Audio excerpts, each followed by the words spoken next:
I'm Mark Morial, President and CEO of the National Urban League, and this is the State of Black America 2021, the new normal, diverse, equitable, and inclusive. Why a new normal?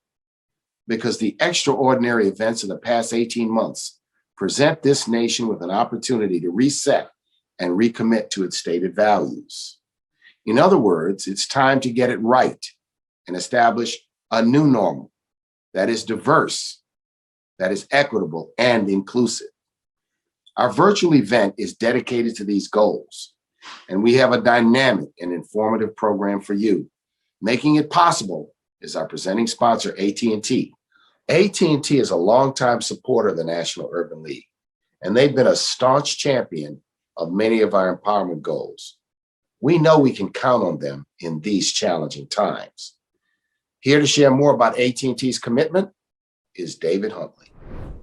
From corporations to private citizens, people from all walks of life are standing with us in this moment. As our collective voices reach a fever pitch, we have a unique opportunity to change the trajectory for future generations. And it feels real and tangible this time.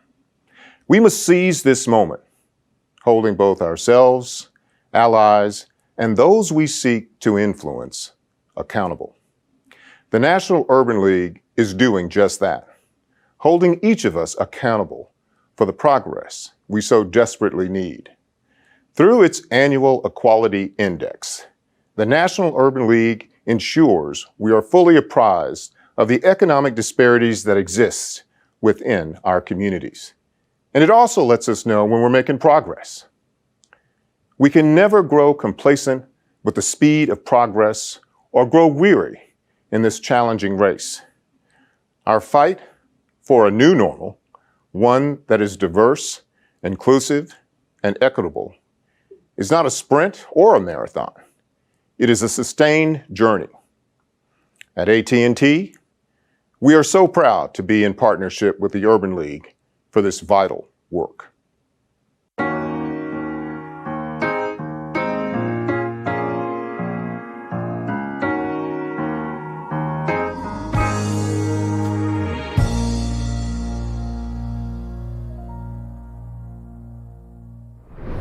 Members, friends, and supporters of the National Urban League and the Urban League movement, welcome once again to our milestone virtual event, the State of Black America, the new normal, diverse, equitable, and inclusive. The title is no mistake. We are on a mission to establish a new normal in this nation, one where diversity, equitable justice, and inclusion are fundamental to how our institutions perform. Prepare to be informed, enlightened, and inspired to act. As most of you know, this event marks the long-awaited release of the National Urban League's 2021 State of Black America. Our signature report, the State of Black America, is the most respected and referenced resource on all matters related to racial equality in this nation. As in years past, the 2021 report examines the status of Black lives across a comprehensive set of benchmarks from economic stability, employment, education to health, home ownership, and access to the vote. Our partnership with Johns Hopkins Center for Health Equity helps us examine these issues and factors and trends that you need to know. The data in today's report tells a very particular and dramatic story after months marked by a global pandemic, unprecedented anti-racism movements, a divisive election, and insurrection at the Capitol. It paints a portrait of an America stalled at a crossroads of racial reckoning. One path leads backward toward the old normal, a return to the marginalization, discrimination, and segregation that left Black Americans especially vulnerable to a deadly virus and economic desperation. The other path leads forward toward the new normal, diverse, equitable, and inclusive. Our report points toward this new normal, where police approach the communities they serve as allies and collaborators, not hostile combatants, where every citizen has equal and unfettered access to the ballot box, where fatal complications in pregnancy are just as rare for Black mothers as for white mothers, where the value of a home is not determined by the race of its owner. Our new normal, diverse, equitable, inclusive, makes the case for dismantling structural racism and opening the door to more resilient and dynamic institutions that expand opportunity for everyone. And now that's just a preview. During the day, we'll go in depth in a series of forward-looking discussions featuring today's most important thought leaders, policy experts, and influencers. We'll start with breaking down the walls, the end of structural racism, where we'll explore how coalitions of grassroots activists, elected leaders, and corporate partners are leveraging this moment of moral clarity to address longstanding racial disparities and end structural racism. We follow with Re-Rise, a renewed economy, a recommitment to economic justice, where we'll make the case that economic justice must, yes, must be the central tenet of our economic recovery. And in our final session, Black wellness, awareness, and access, a reckoning for systemic racism in healthcare. This session puts Black wellness front and center. We will no longer be marginalized by a healthcare system that fails to see us. Yes, Black America faces challenges, but that's always been so. The difference in 2021 is that we have never been more informed, more determined, more activated, or more woke to meet the moment. This is a time of rare opportunity. Let's grab, let's hold, let's create that new normal of diversity, equity, and inclusion. Welcome to the state of Black America.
Now, I'm so pleased to introduce one of our research partners for the state of Black America.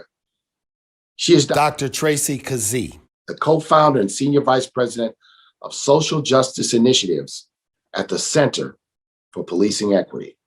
Dr. Kazee will be sharing a 2-minute overview of our first panel. Thank you, Mark. Structural racism is not new to many of us. For centuries and even today, Black lives continue to be subject to laws, policies, and practices that have created and sustained systematic oppression that impacts every facet of our lives. In fact, when we talk about over-policing of Black communities, the stats tell it all. 6.5 are more likely to be stopped while driving, 4 times more likely to be searched once stopped, and 20 times more likely to be searched than whites.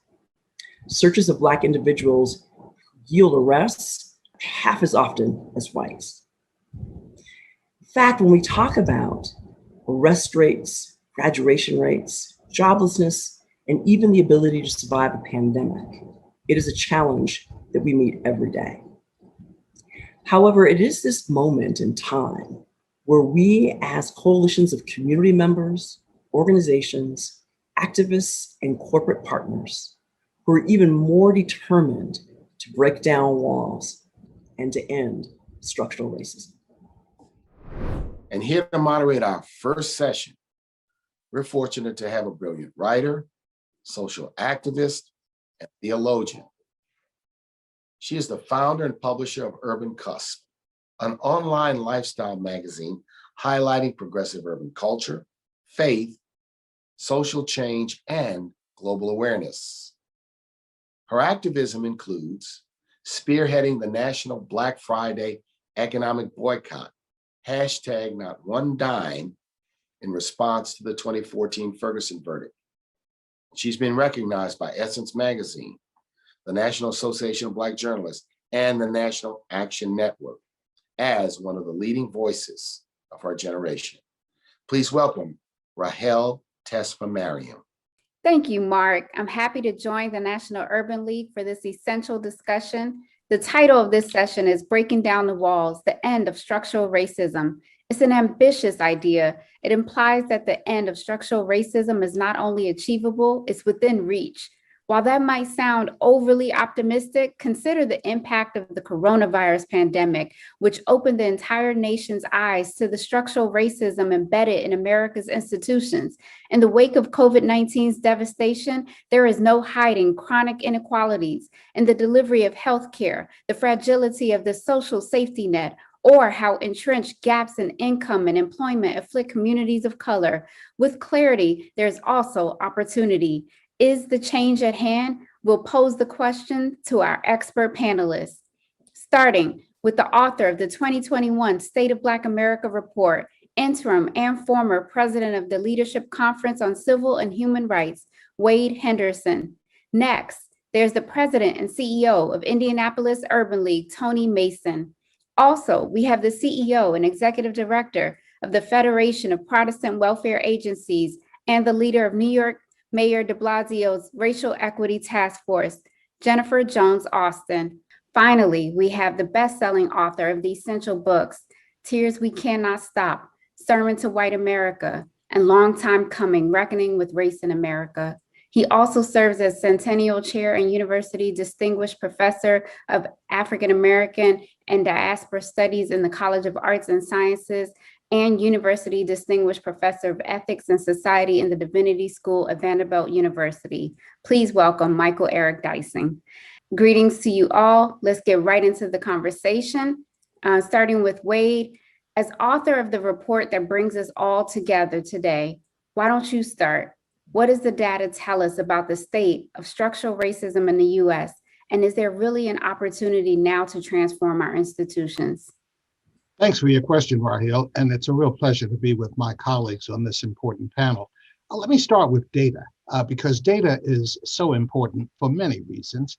First, you can't change what you can't measure. So having data that helps describe the circumstances in which we live is critically important. Data allows you to establish baselines, benchmarks, and goals that can be used to perpetuate change. I think what we're looking at, and the overall frame that I'd like to inject, is how do we close the racial wealth gap between Blacks and whites?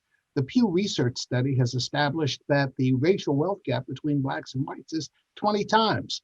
That is, whites have 20 times the wealth of African Americans, and that is due for a whole host of reasons, including structural racism and enslavement, Jim Crow, legal settings of the federal laws that have discriminated against us, and actual destruction and oppression of Black communities like the Tulsa community in 1920. So all of those are factors that have helped to establish inequality in the most basic sense, and there is evidence and data to back that up. Thank you for that. I want to go next to Tony. In many ways, this has been an unprecedented period in modern American life.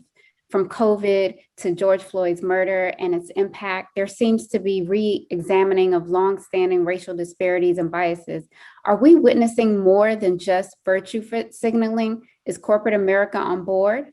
So let me say this. In some cases, in some communities, I do believe that we're seeing more than virtue signaling.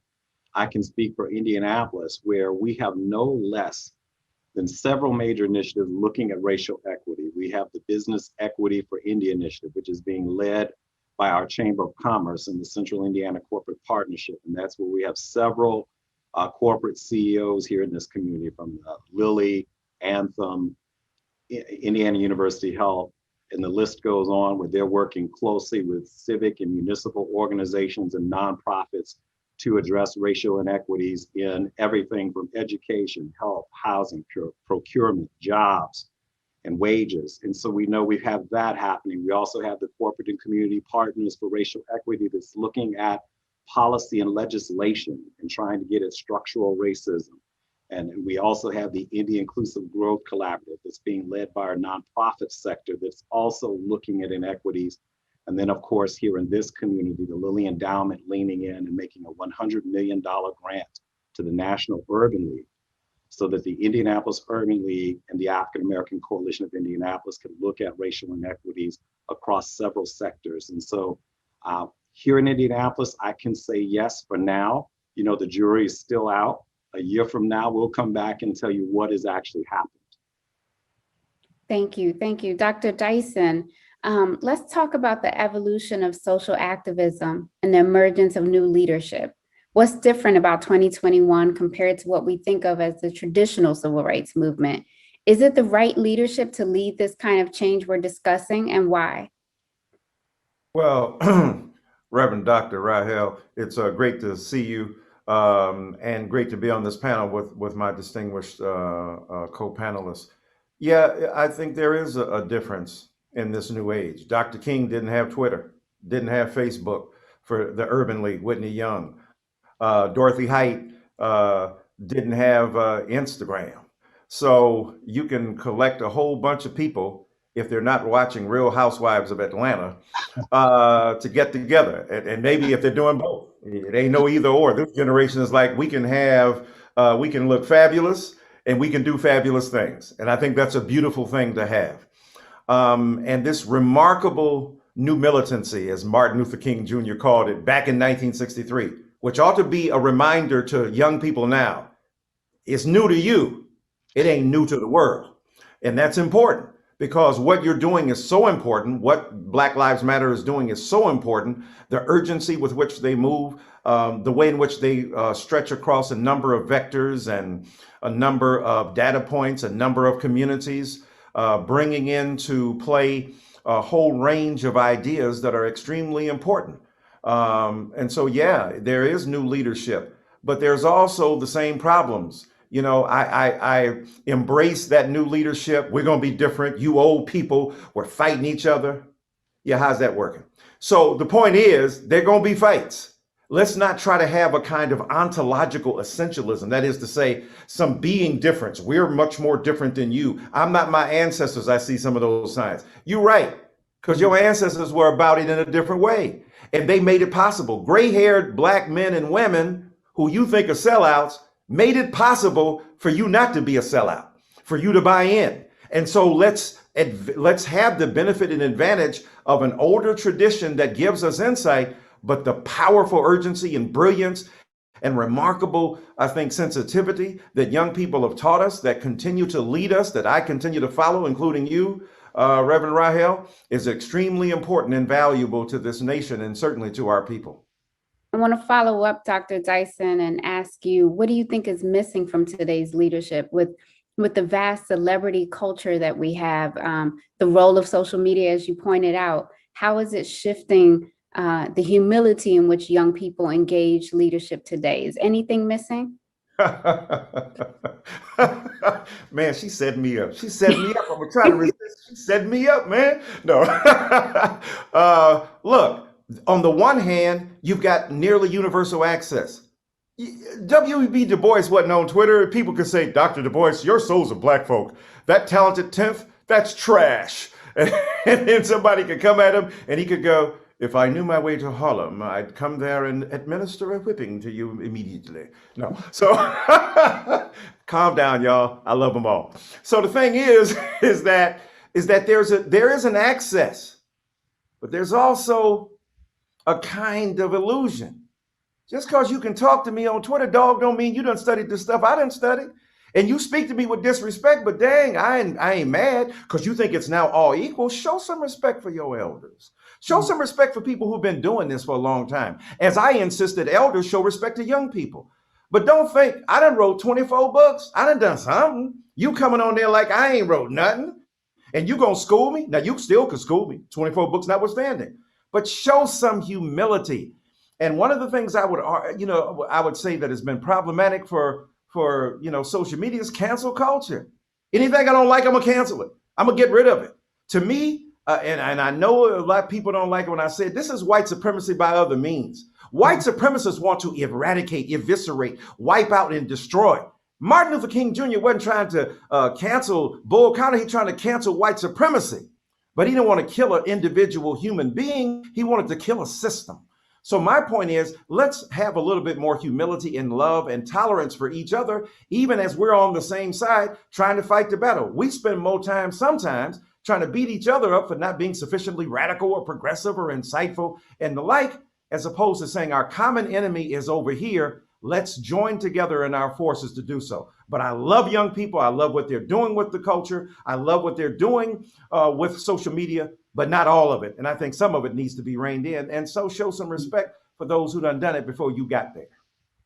Thank you so much for that, Dr. Dyson. I've heard you speak about cancel culture being reminiscent of lynching culture in terms of a digital way to remove Black bodies.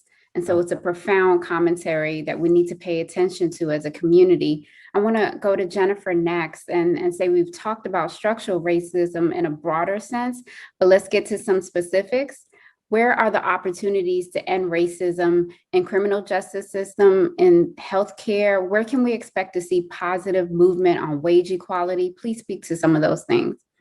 So the first thing that we have to appreciate, now let me just also say I'm glad to be with this esteemed panel, and then let me just jump right in.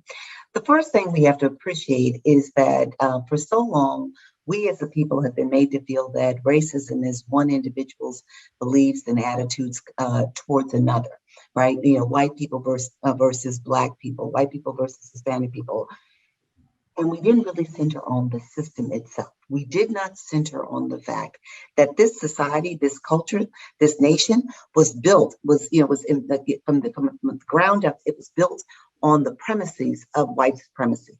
And that, the systems that then flowed, the laws, the policies, the practices, all flow from that, beginning with the United States Constitution. That that Black persons were 3/5 human, right? That women weren't even given the right to vote. That's what all of this is based in. And so in order to engage in structural racism, you have to look at the foundation, the principles upon which the society was erected, and then look at how the laws, the policies, and practices then serve to actually just manifest that. So when we talk about undoing structural racism in criminal justice, we need to look at, yes, sentencing, arrest rates, and what have you. But first and foremost, we have to stop racialized policing. We have to look at how in Black communities that are poor, we have the highest concentrations of arrest rates and incarceration. So we have to stop racialized policing. We also have to stop the racialization and the criminalization of poverty. That happens at every turn. Here in America, if you're poor, you're more likely to become justice involved. Not because you commit more crime, but because this nation criminalizes poverty. And they criminalize poverty in Black and brown communities. So we have to center on the decriminalization of poverty. Yes, we need to look at, who we arrest and why we arrest them and what charges are brought against them and then how they're sentenced. We see here in New York, where I am, that, in certain communities, an action that will get a white person, a summons actually gets a Black person arrested. So we have to look specifically at practices in the DA's offices and police precincts and undo that. But all of it ties to ending racialized policing and ending the criminalization of poverty. In healthcare, we need to begin by establishing health, the right to good health, as a human basic right. The federal government hasn't done that. Some states have done that, but the federal government hasn't done that. And we need to look at how that's tied to racism in America. When I think about economic inequity, we need to look at the fact that wages in this nation are intentionally suppressed. They are lower than they should be. The federal poverty level needs to change in America. In America, the federal poverty level for one person is $12,800, meaning if you make more than $12,800, it's $880. $12,880, you're considered not to technically be poor. If you're a family of four and you make more than $25,600, technically you're not poor. What that allows for is then a lower minimum wage. We know that in some parts of America, a family of four needs as much as $100,000 to survive. So this nation intentionally discounts poverty so we can suppress wages and we can suppress income supports. The way that you begin to undo this and address racial equity in wages and in wealth is by essentially breaking down, dismantling these structures and these systems, beginning with how we measure poverty, how we look at and treat the poor, and how we look at and treat people who are poor and of color. I want to thank you for all the ways in which you dissected our modern struggle. I'm curious if you think the movement today has enough of a class analysis.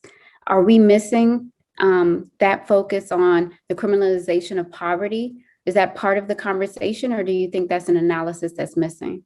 So I think we're doing good work. I think we're making great strides. What I am concerned about is that what we've seen over the course of the last year is a lot of centering on justice and policing. And that's critically important. But there are all of these other ands. It should be a both and. When we saw people out on the streets protesting, we saw people of all races and ethnicities protesting. People got excited. They thought this is a new beginning. But I wondered to myself, if we were calling for a demonstration concerning wage inequity, wage disparity for Black people, especially for Black women, who are the primary breadwinners in the majority of our households, and consequently are earning, less wages, and consequently with that, our children, 1 in 4 Black children growing up in poverty compared to less than 1 in 10 white children. If we were centering on changing wages, would we see as many people of all races and ethnicities out there protesting with us? If we looked at the education gap and we said, come on out there, let's fight for this. Let's fight for education equity. Would we see that? So my concern is right now that we aren't looking at, wage differentials. We aren't looking at the racial wealth gap the way that we should. We're not looking at health inequity and how it's tied to social determinants of health, leading back to poverty in some instances and stressors. So I think we need to broaden it. That centering on policing alone is not enough. Thank you so much for that. I want to go back over to Tony and ask about the policies and structural changes we've been talking about and how there's so much opposition to them, which brings us to voting rights and voting access. Give us an activist playbook for ensuring that people of color can participate despite whatever restrictions are enacted by 2022. Well, I'll tell you, Stacey Abrams put quite the playbook out there for us all to follow and to consider. But here in Indianapolis, what we are attempting to do, and I would say this is happening throughout the Urban League movement across the country, is to educate our people on voting restrictions and voting requirements and regulations, and also trying to set up volunteers and staff that can help people to navigate that process to make sure that they are registered to vote. You've also got to advocate for equal access to voting. We know that comes in the form of everything from making sure that you have enough locations. I can tell you at one time here in Indianapolis, the only place you could vote in Marion County was the City County building, where there was little to no parking.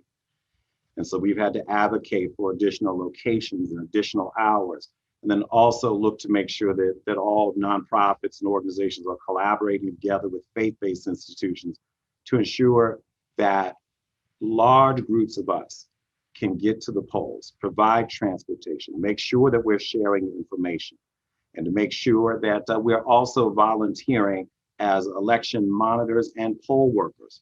We would hear people that are advocating against us having the right to vote to say that they're going to be in election places monitoring. Well, we need to be there as well, making sure that we are looking out for our people while they're trying to cast their ballots. As a follow-up to that, I want to pose a question to Dr. Dyson. I'm curious if you think in this conversation about breaking down the walls and end to structural racism, are we dealing with a new Republican Party? And what does that mean for the implications of our movement and our social change?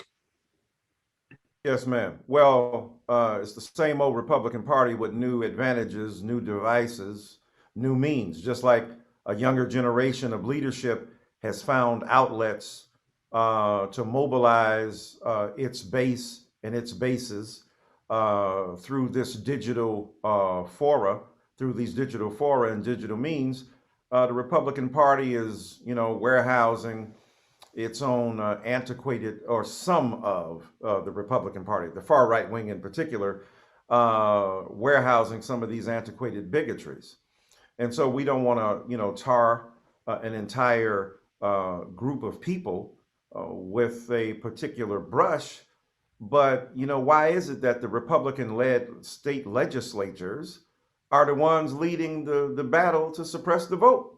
Mhm. And, now I'm confused. First, the Secretary of States in a couple states said, nope, Donald Trump, you're wrong. Our voting practices were above board. They were flawless. They were executed with diligence and, strict attention paid to the rules and conventions that regulate our particular particular spheres. And yet, as soon as the election is over, you come up with all these laws to suggest that the stuff was decrepit and broken in many ways. So we know what is happening here is that the Republican Party is using its own ability to demonize people scared of 1619. Oh my God, 1619 is coming for your mother. They're teaching critical race theory in class. First of all, you ain't critical. You ain't got no sense of what race is, and you ain't got no theory that can help explain it.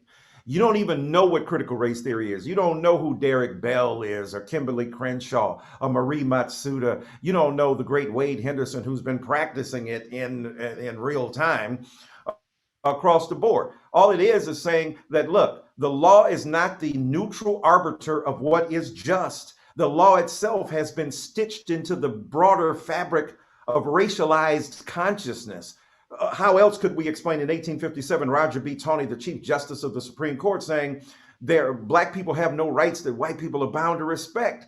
The law itself was not the arbiter of what is true and false, or what is just and unjust. The law was an extension of a bigoted Weltanschauung, a worldview that was penetrated by racialized consciousness and often by bigotry. So that's all they saying. They saying the law is part of the conversation. You got to check the law because the law is not neutral. And so now they didn't turn that into you trying to teach first graders about critical race theory. Nah, blood, we ain't trying to do that. All we trying to say is that racial privilege is a thing, white privilege is a thing, white innocence is a thing, white resentment is a thing, white supremacy is a thing. And the Republican Party stands tooth and nail behind that. They have supported it in vitriolic ways, and they've supported it in ways about which they should be ashamed of themselves. So yeah, the Republican Party is out here trying to keep pace and trying to do its just due to try to, I think, undermine the situation. Very finally here, think about it. This is not Donald Trump's party. Seems to be it is. Mitch McConnell, Kevin McCarthy, Josh Hawley. I mean, these people to various degrees. Bill Barr is now trying to present himself as, I told him that was bullcrap, that there were, that there were misbegotten and ill-begotten means by which they were trying to do. Bruh, who are you? That ain't who you was. Like, if you're an anti-voting rights, supporter, right, or at least a person who speaks against it, you weren't last night. We got to get that Michelle Ndegeocello song piped up again. If that's your woman, it wasn't last night. And if you are an advocate for justice, you weren't yesterday. So we've got to point this stuff out and try to oppose all the means by which they have used to try to reinforce an old school story. Black people don't deserve what we deserve as white people, and justice should not come to everybody equally. I actually want to open it up to anyone else who wants to chime in, but specifically the question of the fact that it's said that Democrats tend to play by the rules and Republicans don't. And that if we continue, we as in, if you're a Democrat, if you continue to play by the rules, we'll continue to lose. Do you believe that there's truth in that? Well, Raheel, let me jump in because I have certain laws of the political universe, which that statement seems to capture. Republicans fall in line, Democrats fall in love, and progressives multiply through division. Those are the three basic laws of the political universe that I've encountered, and they seem to be very much in place here. Look, my organization is committed to building an America as good as its ideals. And what that means is reconciling the contradiction between who we say we are and who we actually are by virtue of the policies that our country implements. Both Jennifer and Michael have talked about ways in which we are being canceled, not just a cancel culture, but the attack on critical race theory is an effort to stymie a discussion of American history that is enlightening because it reveals circumstances which have been completely ignored or forgotten. How many Americans really knew about the Tulsa massacre in 1920?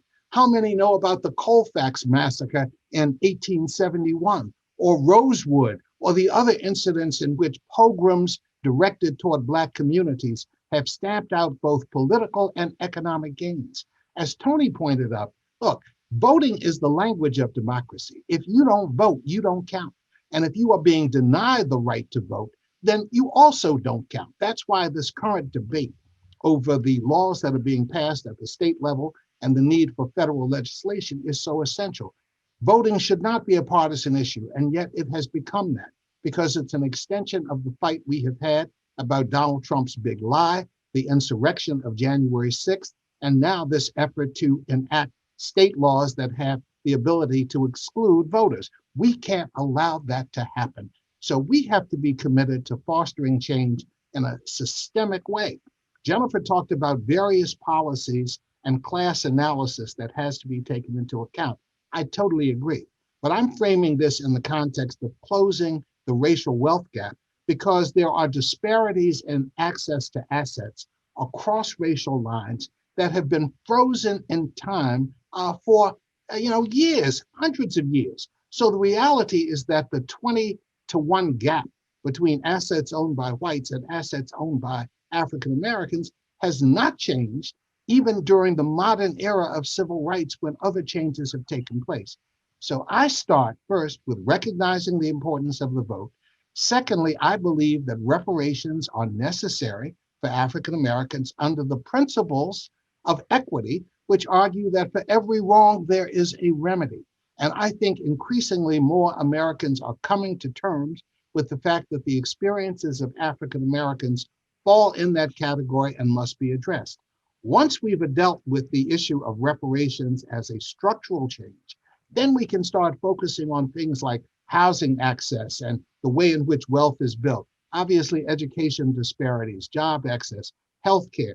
Those things are specific policies that will not change unless there is a broad framework that first recognizes a need for systemic change of the kind that we're talking about. So that's where I begin, Mike. I'm going to jump in and share with you that I do appreciate all that you said, but what I also appreciate is that before we can even begin to think about closing the racial wealth gap, we have to take a look at who are the people who are struggling the most. And in our nation, it is our Black children who are living primarily in single, mother households where they are making subpar wages, where they're being paid on average 62 cents on the dollar for every dollar earned by a white man. And what results as a consequence is that their children, they're not able to meet the basic needs. Their children are suffering. Let me add to that, that when they are deprived of fair wages, then they cannot save for a rainy day. They cannot save the money needed to, engage in the home ownership market or to even begin to think about going into their own businesses, appreciating the fact that in this nation, Blacks do not have access to capital to even begin businesses in the way that whites do. So it has to be a both and. We need to look at how we build assets, but we cannot leave behind Black women who are the primary breadwinners who are raising our children in the main.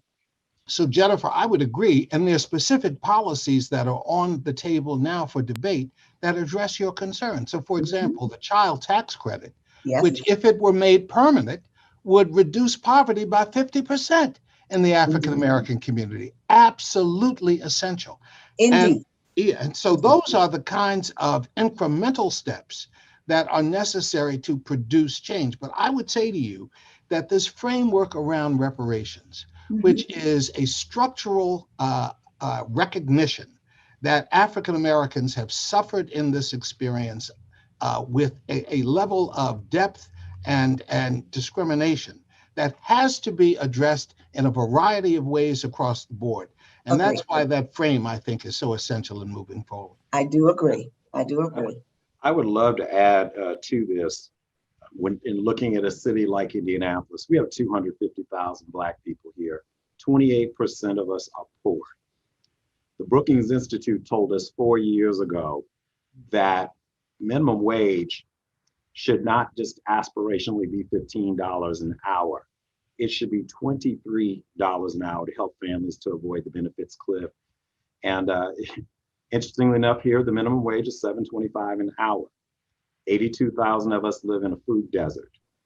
And the list of staggering challenges facing our Black families, it's overwhelming. And so we have been able to, in our efforts, not just talk about police and criminal justice reform, but also talk about the economics and why it's so crucial that our corporate leadership and our civic leadership lean in here in this community to look at racial equity in all of these spaces.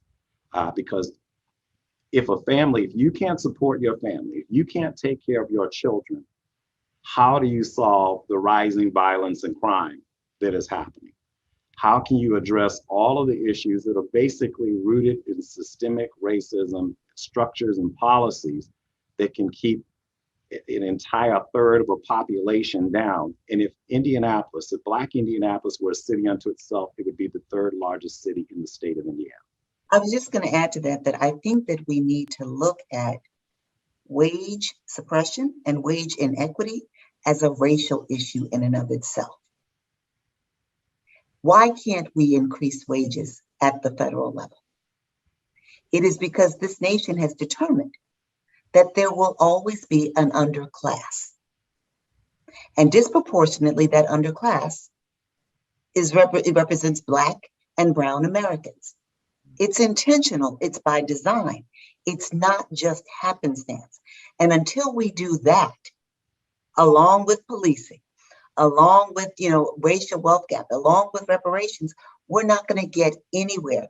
We should not be in favor of Black Americans just having to rely upon income supports. Yes, we need to be pressing for fair income supports, but it's not enough to say that some of us, will just have to live as an underclass perpetually because the society has determined that that's okay.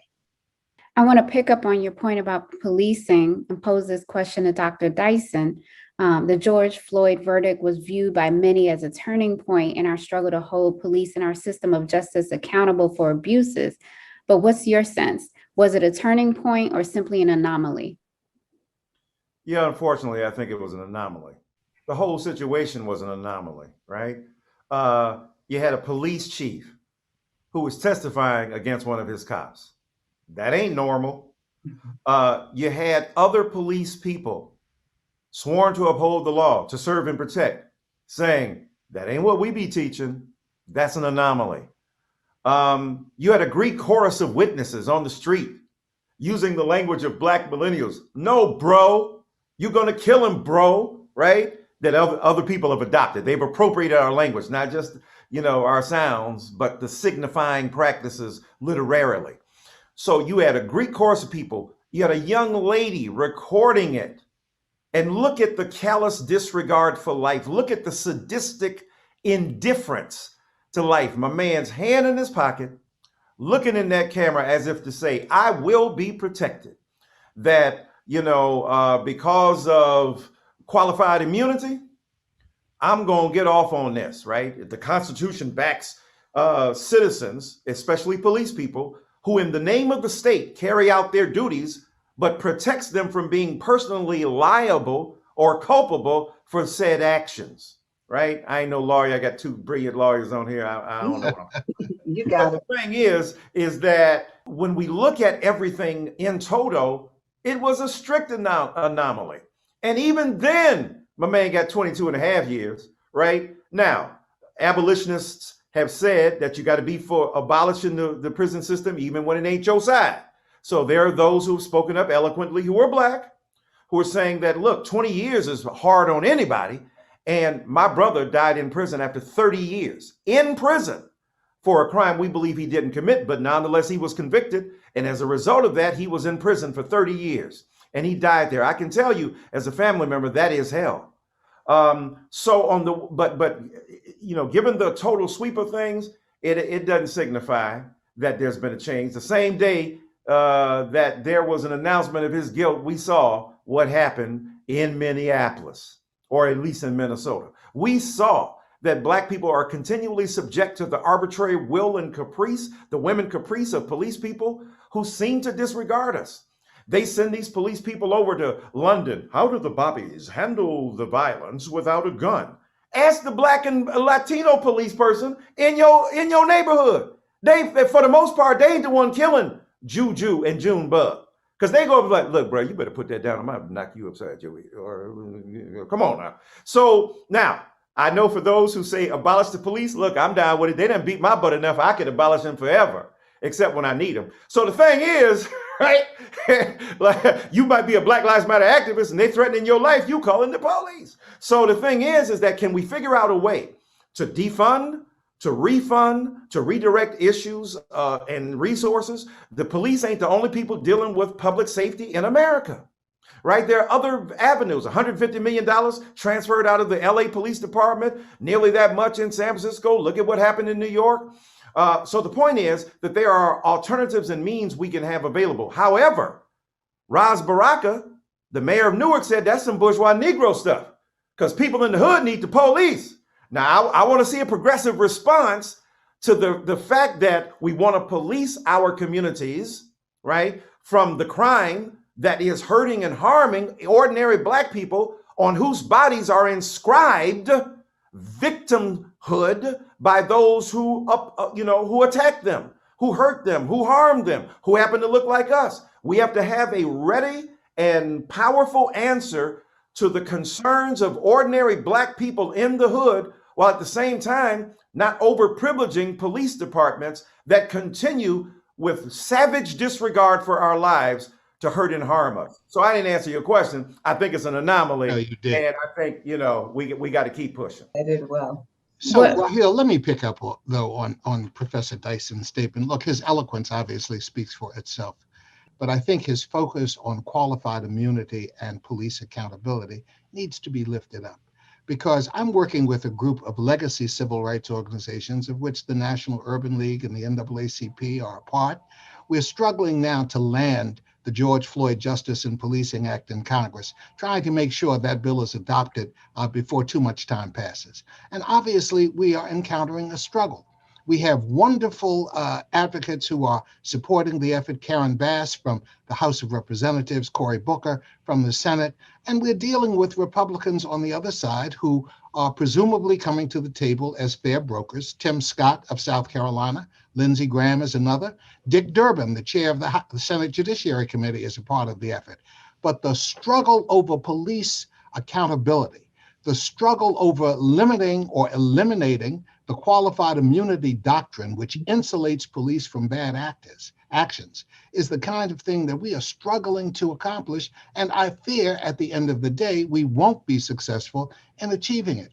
When you have a discussion of addressing police misconduct, which is being indirectly led by police unions and organizations themselves, you can't possibly expect to get to where we need to be. So this question of qualified immunity, the discussions now are talking about limiting it to seriously bodily injury, eliminating the policy, but only as it relates to serious bodily injury and death. Think about the number of cases that would be excluded from coverage. Think about Rodney King. The police who kicked Rodney King won't be covered by that doctrine. Think about the poor sister from Chicago, Anjanette Young, who was her apartment broken into wrongfully, like Breonna Taylor, by police, and where she was strip searched and humiliated in front of police. Those police would not be held accountable under this doctrine. That, from our standpoint, is absolutely unacceptable. And we need to figure out how to continue to push to get the kind of political juice we have. Republicans are now beginning to play the game of saying, well, you got rising crime rates in your community. Do you really want to do anything that's going to weaken the police? Democrats are soft on the police. And that's how we are being confronted with evidence on that side. And Michael Dyson is correct. Black people want, yes, police accountability, but they also want access to the police when they need it. And you can have both. But it does require us to limit policies that insulate police officers from bad conduct. That's what we're trying to do through the George Floyd bill. But it's necessary to generate the political juice in the local communities to make that happen. Tony talked about the 250,000 African Americans in Indianapolis, and I'm so glad they're there. We need them to speak up to Senator Todd Young, the Republican from Indiana, and say, look, what you are doing and what your party is doing is unacceptable. We need your support on voting rights reform. We need your support on police accountability. And we need you to look at specific policies that lift up the interests of African Americans, as Jennifer has alluded to, that make a difference at the end. But it begins with mobilizing and bringing political pressure to the table, because as I said, voting is the language of democracy. And if you are not being heard in the system in which we have the power, then I think we're missing an opportunity to influence change. Let me just jump in here real quickly. I fully concur with what both Professor Dyson and Mr. Henderson have said. But I do think it's important to note that the George Floyd Justice and Policing Act is a federal bill. It is not a state bill. And what that means is that it will govern what happens with federal law enforcement. It will not govern what happens at the state level. So, what transpired in Minnesota with respect to the killing of George Floyd, in Kentucky with respect to the killing of Breonna Taylor, in Georgia, as it concerns Rayshard Brooks, and the list goes on and on and on. The George Floyd Justice and Policing Act wouldn't directly impact them. The hope and the prayer is that if it is ever passed, what will happen is that it will influence and inform change at the state level. But we need to be doing what we're doing at the federal level with the Justice and Policing Act at the state level as well. And the last point that I'll make that sums us all up is this, really signaling what happened with Chauvin, a turning point? Did we see one state say in the aftermath, let's have special prosecutors in each and every case? We didn't see that. Mm-hmm. Did we see any states across the nation say, okay, now it's time to ban chokehold bans? We didn't see that. Knees on necks. We didn't see any of that, right? But the killings continue. What we did see was a kumbaya moment concerning Juneteenth. And let's be careful that that does not serve as a detractor. You can push through legislation to recognize something that happened 158 years ago. But you can't pass through legislation to center on what's happening right now. Let's not be fooled. It really isn't a turning point just yet. And if I could just add, here in Indianapolis, the Urban League and community organizations pushed hard for the establishment of a use of force review board with our police department that would be civilian majority. We also did the same thing with pushing for civilian majority on the General Orders Board, which establishes all the policies, procedures, and rules for law enforcement. The response to that was that at the state legislature, there was legislation to take over control of the Indianapolis Metropolitan Police Department. And of course, we continued to push back on that. And so at the state level, we got a number of the things that we were wanting into law in terms of mandatory training and de-escalation, use of force curriculum, required de-escalation training to be provided, decertification of officers for misconduct, the actual definition of chokehold, as if that needs to be defined based on what we've all seen and experienced. And then also looking at making sure that there's file sharing on personnel records for police officers, rogue officers who tend to roam from one police department to another, continuing to carry out their conduct. Interestingly enough, the thing that still continues to receive resistance, of course, is qualified immunity. And that's something we're going to continue to push for here and across the country.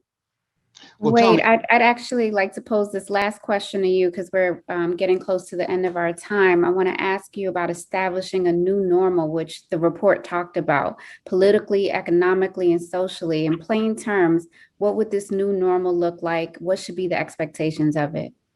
well, I think the new normal has to be based on the assertion of interest by African Americans in ways that help to establish what our baselines for change actually are and how to accomplish those changes. Both Tony and Jennifer talked about the challenges that happen at the state level and the dichotomy between state and federal law. That's in large part because states' rights policy tends to govern many issues that should be federalized. We see that now with respect to access to public education and the reliance on property taxes at the local level to fund our education system, which leaves poor communities in a terrific bind in trying to function well. We need to have policies that recognize the gap between what the federal government is asserting, what the states are providing, and how to address those issues. And I think the new normal is based on an understanding of reality in which there is an agreement that the changes that we seek are reasonable and necessary and are absolutely essential if we are going to make progress as a nation. I think critically, more and more African American policy leaders, people like those who are on this call today, community leaders are being very assertive in establishing what we need to make our communities whole. And as I said, I think it begins with recognizing that American history has to be ingrained in our conversations in ways that give a better understanding to where we are as a nation. I salute Nicole Hannah-Jones and the 1619 Project, made a substantial contribution to the better understanding that we have as a nation, and all the critical race theory thinkers who have posed challenges, going back to our beloved Derek Bell, the Harvard law professor, first African-American tenured there, is the kind of recognition that I think is necessary to build the new normal, Raheel, that you're talking about. The hour has really flown by. It's been an amazing conversation, and unfortunately, we have to wrap things up. But first, I wanted to give everyone an opportunity to share final thoughts. Let's start with you, Jennifer. Just thinking about the new normal, I would say that at a minimum, we need to rethink and demand a basic understanding of human and economic rights in this country. And then we need to develop the accountabilities to hold America accountable to them. Yes, it's time that we as Black people make sure that we're politically engaged, that we're voting, we're running for office, that we're engaging with each other and organizations to fight the battles needed, whether it be with city government, with the state legislature, to ensure that we're doing the things that we need to do to uplift our people. And that we also have to have expectations, and we leverage our white corporate allies and supporters, and we hold them accountable for the things that they need to step up and to do in order to make sure that our cities and our communities are really places where we can all have a decent quality of living. You know, I think the new normal begins with recognizing that notwithstanding the election of Barack Obama, we are not a post-racial society. We are still a society that is governed by racial strictures that were first established before this country became a country and before our Constitution was adopted. Trying to reconcile the contradiction between who we say we are and who we actually are becomes an important task in helping to promote change. I think that's a big part of the new normal we're looking at. And the final word to the one and only Dr. Dyson. Well, I just want to echo and say amen to everything that's been said from these brilliant panelists. I would simply add, Howard Thurman, the great prophetic mystic, said, resist the temptation to reduce your dreams to the event you confront. The particular event you confront shall be whittled down, shall be diminished by the vast geography of hope that surrounds us. He said, you got a choice. You can be a prisoner of the event, or you can be a prisoner of hope. And hope is not optimism, as Rhino Niebuhr said. Rhino Niebuhr said optimism is, let me figure out which way the wind is blowing. Hope says hope against hope. That phrase in the Bible that Reverend Rahel could break down better than anybody on this panel. But the thing is that the hope we have that is planted in us is irresistible, finally, because it tolerates no acknowledgement of anything except what it has in its view. And our slave foreparents, Howard Thurman said, imagine a different world. We talk about reimagining the world. Our slave foreparents enslaved foreparents, reimagine a different world. And let me slip this in very quickly. When I just said the difference between being a slave and enslaved, that's something we didn't learn the last 5 years. We weren't doing that 25 years ago. So people get all righteous, cisgender. You didn't know what that meant 5 years ago. Stop with that, all right? But we should take it into account. Cisgender, heteronormativity, enslaved versus slave. Learn from young people who teach us about the use of language and the Enlightenment. That's the kind of hope I have in me, that we will continue to evolve. We will continue to see that we're not a prisoner of an event, but prisoner of hope. And in that way, I think God will continue to bless us. Thank you so much. No better way to end than on the words of Howard Thurman. But I would also add the quote that says that another world is not only possible, but she is on her way. On a quiet day, I can hear her breathing. I pray that world is on the way and that we can hear her breathing. It's been a wonderful, amazing conversation. Thank you all for your expertise and insights. It's been a great session. Bless you all. Thank you. Bless Thank you. you. Thank you. Thank you.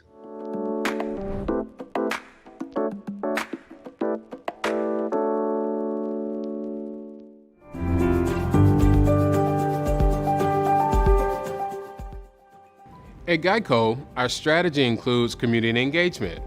Part of our vision is improving our communities and supporting local organizations through volunteer and outreach efforts.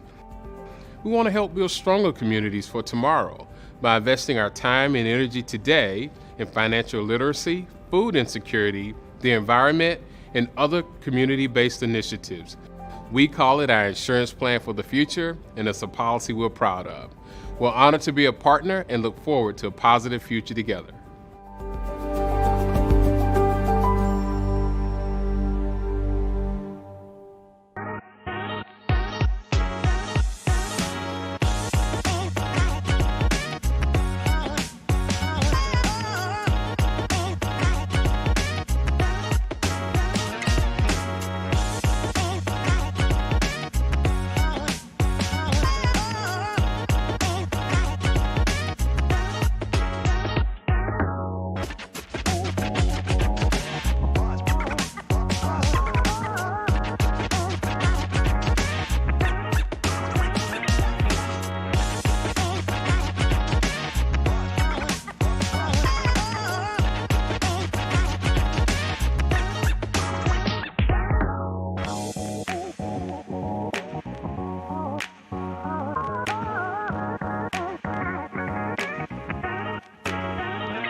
Welcome back to the State of Black America. And next up, we address income equality, employment, and entrepreneurship in the new normal with a session we call We Rise, a revived economy, a recommitment to economic justice. Here to introduce the panel with a brief overview is another of our research partners, Dr. Kristen Brody, Policy Director of the Hamilton Project at the Brookings Institution. Dr. Brody. Thank you so much, Mr. Morial. I'm happy to be included in this year's State of Black America. So my essay this year looks at the impact of COVID-19 on African American. So the COVID-19 pandemic has had a disparate impact on Americans across racial and ethnic groups, creating a dual health and economic crisis, worsening racial wealth and income gaps. And so this year, my essay, along with Tiffany Ford and Andre Perry, provides a data-driven analysis with concrete policy proposals for financial technology companies to make meaningful and lasting improvements. But for now, I just want to give you a little bit of background about the impact of COVID-19 on the Black community. Inequities in the social determinants of health, income and wealth, healthcare access and utilization, education, occupation, and housing are all interrelated. And COVID-19 made all of those things more difficult for Black people. And of course, we still have structural discrimination and other factors, environmental, economic, political, all of these factors that have been compounded over generations that have made a struggle for Black and Native American people to try to reach equality. So let's look at some numbers. If we want to start from a health perspective, Black and Hispanic people were disproportionately affected by COVID-19 for a couple of reasons, one of which has to do with public transportation. Black and Native American people were more likely to use public transportation, putting them in a closed environment where the air wasn't circulating as well as it would be outside with other people. And so that's one of the reasons why those groups had higher health impacts from COVID-19. So Black and Native American people contracted and died from the virus at higher rates than white Americans. As of March 2nd, 2021, 1 in 555 Black Americans had died, or 179.8 deaths per 100,000, compared to 1 in 665 white Americans, or 150.2 deaths per 100,000. So you see the disparity there. And then turning to the economic front, COVID-19 related job losses wiped out 113 straight months, over 9 years of job growth, with total non-farm employment falling by 20.5 million jobs in April of 2020. But there were discrepancies and disparities in unemployment across various racial groups throughout the pandemic and even now. So since the beginning of the COVID-19 pandemic, job losses were concentrated among women workers, particularly Black and Hispanic women workers.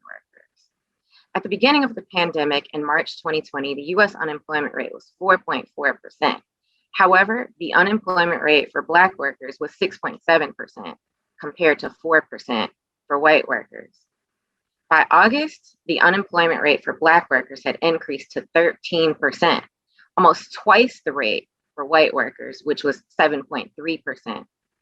And as businesses began to reopen and restrictions were loosened, the US unemployment rate started to decrease. But if we come to this month, or to last month, to June, total non-farm payroll increased by 850,000 in June. And the unemployment rate increased slightly to 5.9% from 5.8%, but that's still much lower than it was last year in May and June. But the number of people who were not in the labor force and who currently want a job is still 6.4 million. And we still see much higher rates for Black and Hispanic workers, particularly women and those who are between the ages of 16 and 19. So yes, while people are getting vaccinated and COVID numbers have come way down and the economy is improving, we still see that there are disparities in unemployment and other factors related to economic outcomes for Black and Hispanic people. There's still room for policymakers to come in and help people with transportation and childcare and job training where it's necessary, so that no one is forgotten throughout the recovery. Thank you. Thank you, Dr. Brody. Hello, everyone. I'm Ed Gordon. Welcome to We Rise, a revived economy, a recommitment to economic justice. As we emerge from the pandemic and seek to return to a more normal existence, a big question is, what will the economy hold as employment seeks to rise? Will the stock market that has held steady continue to do so? And what does that mean for the average American? And perhaps most importantly, will post-pandemic life give people of color a bigger slice of the economic pie?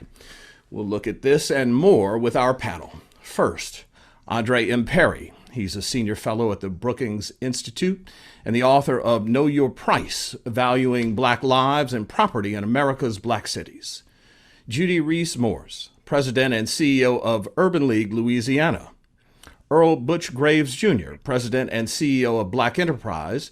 And lastly, the President and CEO of U.S. Black Chambers, Ron Busby. I welcome you all, greatly appreciate it. Dr. Perry, let me start with you. You have contributed to the National Urban League's look at the economy. When you look at us finally, hopefully, coming out of this pandemic, there are a lot of rosy pictures painted, particularly by the administration. Yet I'm not sure that we're ready to put that in cement. How do you see where we're going and what that means for people of color? First of all, I want to thank you for hosting in the Urban League, for having this virtual event. But I want to be clear. I always say that there's nothing wrong with Black people that ending racism can't solve. You've seen the resiliency of Black people throughout this pandemic, and it's evidenced by the increase in overall entrepreneurialism in Black communities that we've seen. And that's been without a deliberate effort from the federal government to increase entrepreneurialism. And so among all the groups, Black entrepreneurs, there's been an increase in Black entrepreneurs. In addition, there's also been an increase in Black home ownership among millennials. It's an amazing stat. We've seen this occur. Younger people, youngish people with more discretionary resources are buying homes in rural areas, in outer ring suburbs. And so those are some bright spots, but clearly we've had some challenges as a result of the pandemic. Before the national stay-at-home orders were imposed in March, the unemployment rate was about 4.4%. but increased to 14.7%, the highest among all the racial groups. And Black women suffered the most, going from 5.2 to 16.5. In addition, we've also seen wealth inequality increase in this country. As we know that the white median family wealth is about 10 times more than Black family wealth, and that has increased over the time. In addition, nothing says that about the state of the Black economy than the increased number of deaths. Black people died 2 to 3 times higher the rate of whites. And so that is probably the most dramatic evidence of the state of the economy. But I just want to be clear, this is because of a lack of investment over time, not just during the pandemic. But throughout history. If we get investment, you'll see increases in entrepreneurialism and employment and a number of other key indicators. Yeah. But it's certainly a mixed bag in terms of the state of the economy. But you and I have been talking about the status of where we sit in the economy really since the pandemic has been going on, whether we've done it privately or in sessions like this one. Give me a sense, Butch, of what you have been looking at through your studies and what Black Enterprise has been doing. My fear and my concern is we've seen a lot of money thrown at the community. We've seen a lot of, quote, opportunities given to African Americans, yet I see it as a temporary fix right now, and my concern is down the road what this will mean.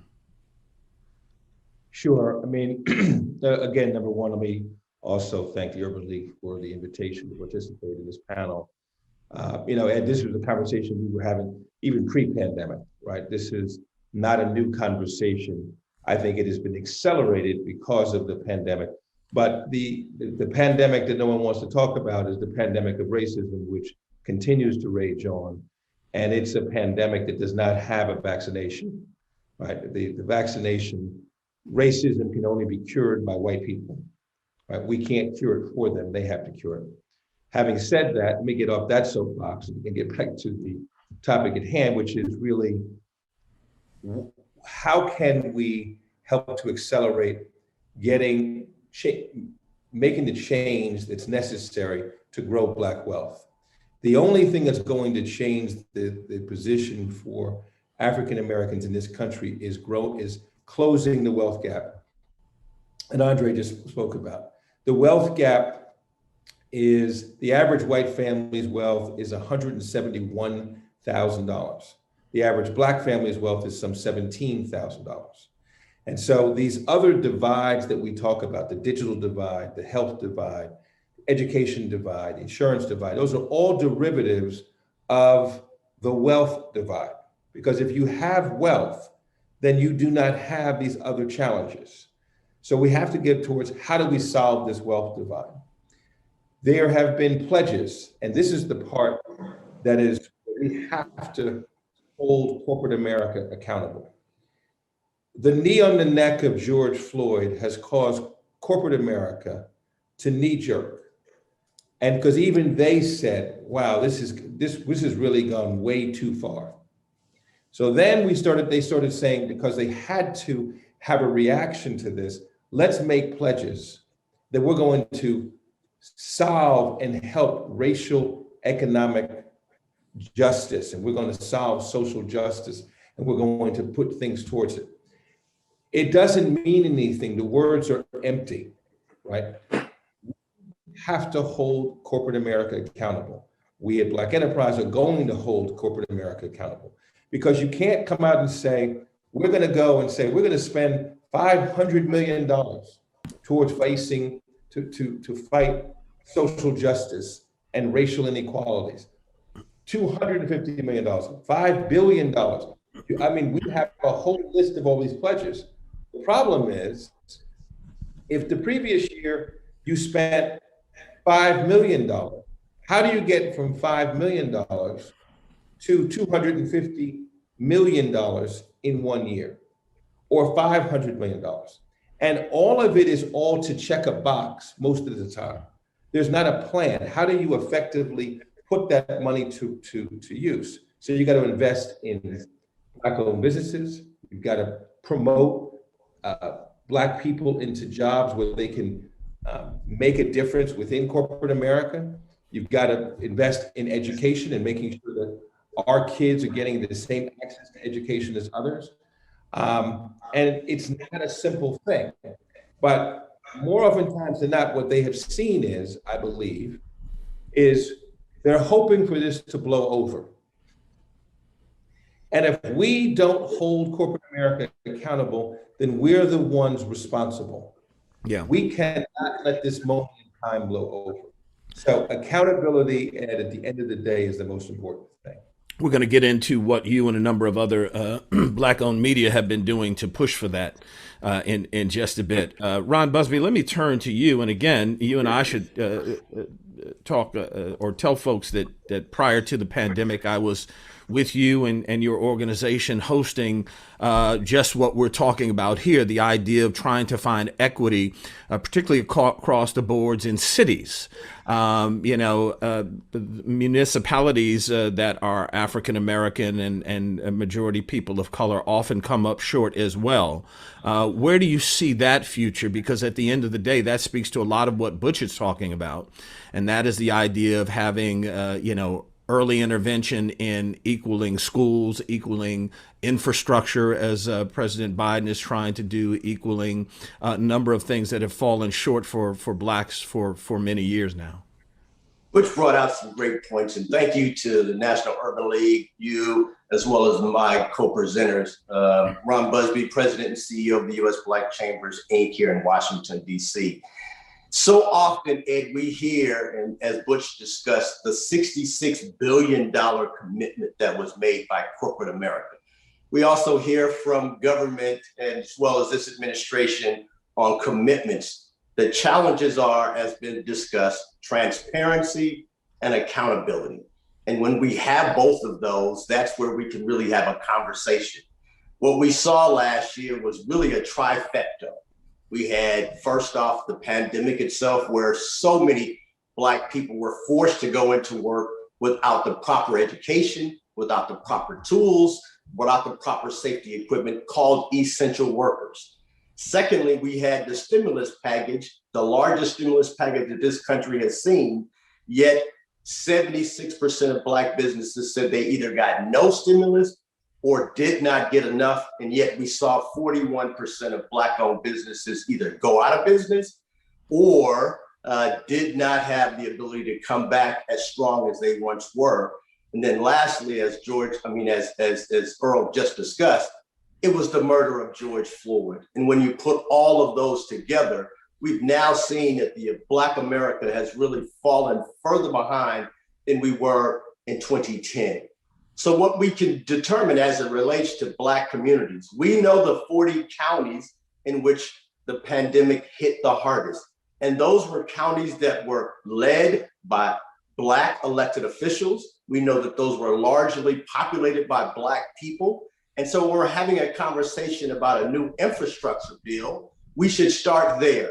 We should start with the communities that were hit the hardest, knowing that those were Black communities, then holding those communities accountable to hire Black contractors. So now you can affect the business pool there. And then we hold those businesses accountable to hire from within those local communities.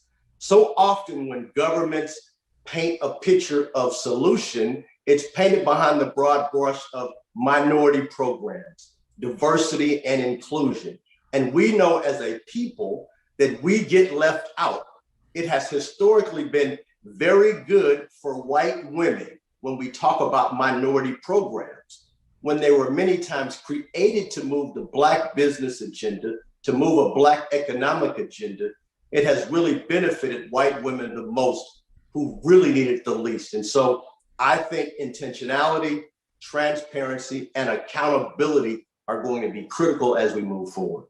Ms. Morris, let me ask you this for one who is on the ground in Louisiana.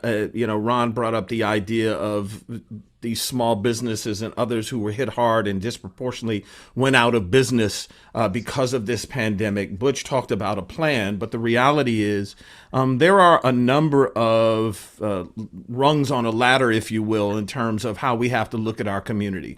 There's the small business. There are those who struggle check to check, and there are those who want their slice of the pie, who have become solidly middle class, work in corporate America and the like. What are you hearing the most from those on the ground in New Orleans and Louisiana across the board? Thank you so much, Ed. And I also thank the National Urban League for this invitation to share about what we are seeing on the ground in Louisiana. I'm Judy Reese Morse. I have the honor and the pleasure to serve as the president and CEO of the Urban League of Louisiana. We've been around in Louisiana for 82 plus years, and we have really been close to the communities in education, in workforce development and entrepreneurship, in policy and social justice and advocacy. And of course, this has been an incredibly challenging time for our Black-owned businesses across Louisiana. And what we've heard from businesses is that they are under-resourced. This is not a surprise to those of us participating in this conversation and to those watching the State of Black America. But it apparently is a surprise to the institutions that are serving our Black-owned businesses. And they've struggled. The truth is they have really struggled during this pandemic. We know the disproportionate impact that the virus had on African Americans in this country. It had an equally disproportionate negative impact on our Black-owned businesses. Many of them struggled to keep their doors open. Many of them struggled to keep employees on board, and they've struggled to survive. And so what I believe we have to do is we've got to keep the focus on the institutions and the systems that perpetuate the disparities that our Black-owned businesses are suffering from. In New Orleans, of course, we've had Hurricane Katrina, so we know what a horrific disaster is, what it looks like, and what it is like to try to come back from that. There were a lot of lessons learned, but now we have this pandemic that of course has impacted the entire world. But for us on the ground in Louisiana, we've got to make sure that government, that the private sector, those institutions that quite honestly have practiced the policies of disparity and discrimination over the years, that those are the institutions that really put an intentional focus on how to support Black-owned businesses and also to support the organizations like the Urban League of Louisiana who serve Black-owned businesses. That is where we have got to keep the focus. And we must also remember, we've got to make sure that the voice of community comes through loud and clear. Yeah. They have all the answers that we need, and we must make sure that we both amplify those voices and that we listen to what they have to say. I want to talk to everybody about a plan, if you will, but let me stay with you just for a second. And I know this is not apples to apples, admittedly. And as Butch suggested, a lot of corporations have far more eyeballs on them right now. But if you use Katrina as a lesson, if you will, the promises that were made from corporations in terms of monies allocated, resources, and the like, did those come to fruition? If not, are you concerned that as we move further away from what is, let's be honest, white guilt and corporate guilt that has funded many of what we've seen to the tune of, as Butch suggested, millions and millions of dollars? If we use that as an example, were you satisfied with what was promised and given? I don't think, Ed, we can ever be satisfied when we know that the institutions that have perpetuated systemic racism are not dismantling those systems fast enough. So we can never be satisfied with what happens during a disaster. I can remember hearing an unnamed elected official say, whenever there's a disaster, there's always an opportunity for someone.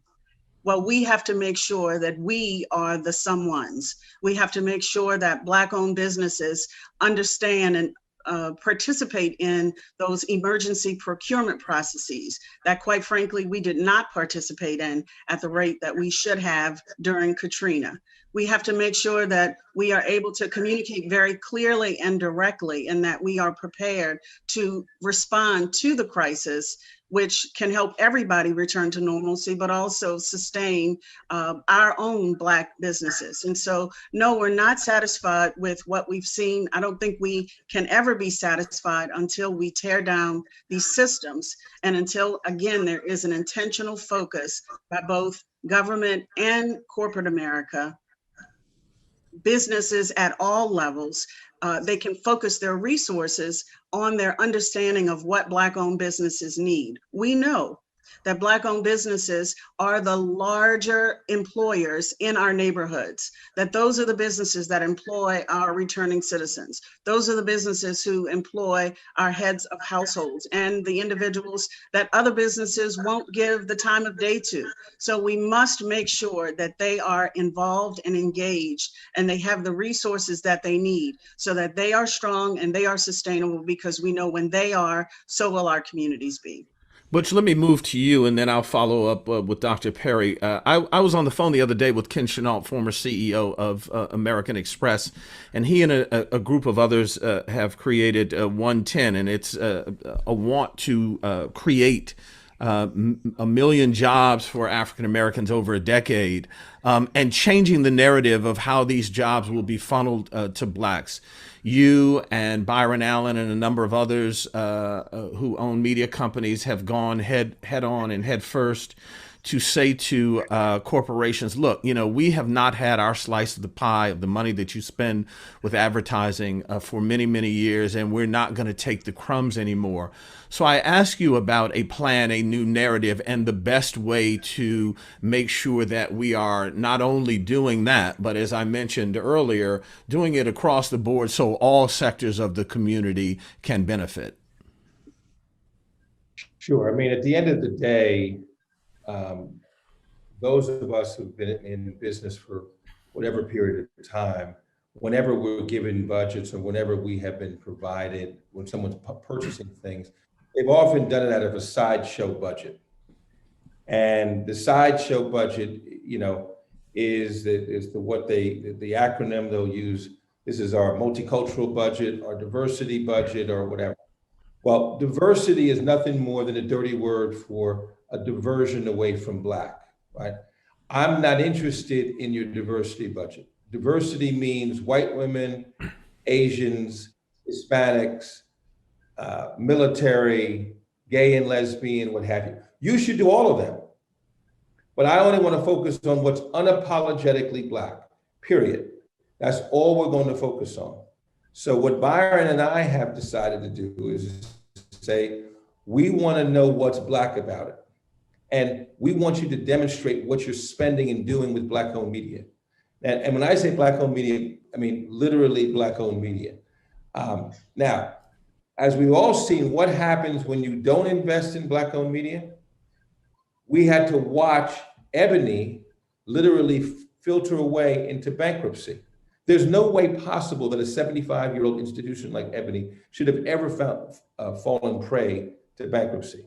Now, thankfully, Junior Bridgman has brought it back up out of it, and he's going to revive it, if you will.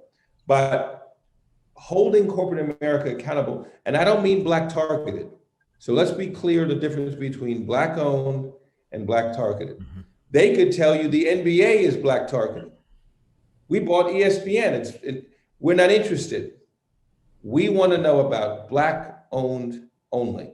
And so what we've done is literally define for them what is Black owned, since they're not simply, they don't seem to understand the difference between Black owned and Black targeted. We've brought those that are Black owned media back together.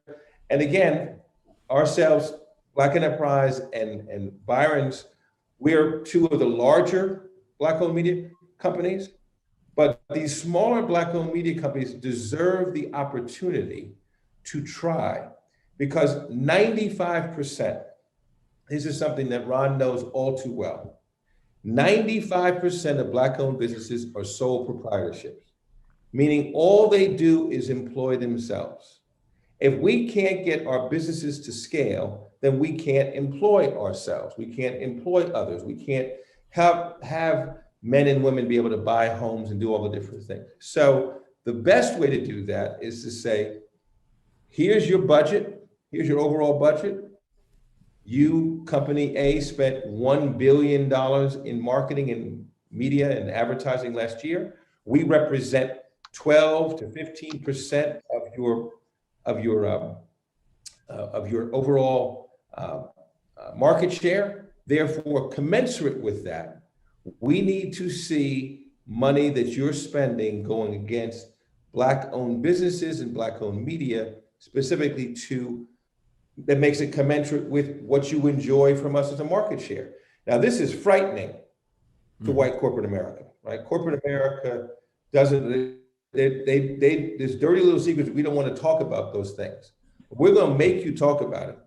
We're going to bring it in front of folks, and we're going to show Black people, hey, these are the companies that invest in you and do things, and these are the companies that don't.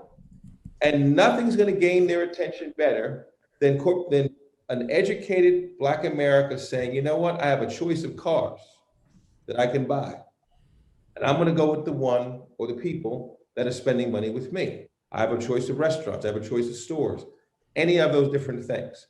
But the only way is to hold people accountable. And we're turning the mirror up on folks.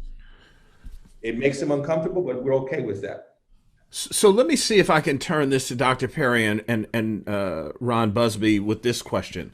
What Butch said is right and correct, and something that we've been fighting for a long time. The idea of equality in terms of what you spend commensurate with, the market share of that company and the like. Yet there is a truth that also says that holds true for a little bit.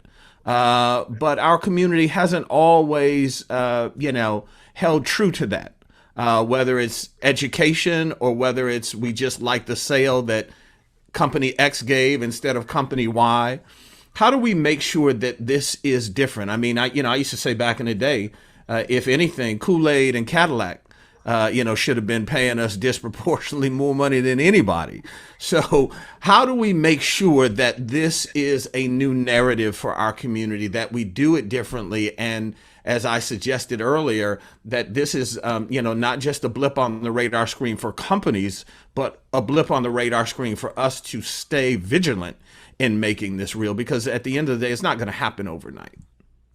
Well, I have a couple responses to that. One, you can't make sure that until we have our own wealth, you can't guarantee that corporate America will invest in Black communities. And I just want to throw a few more numbers out there.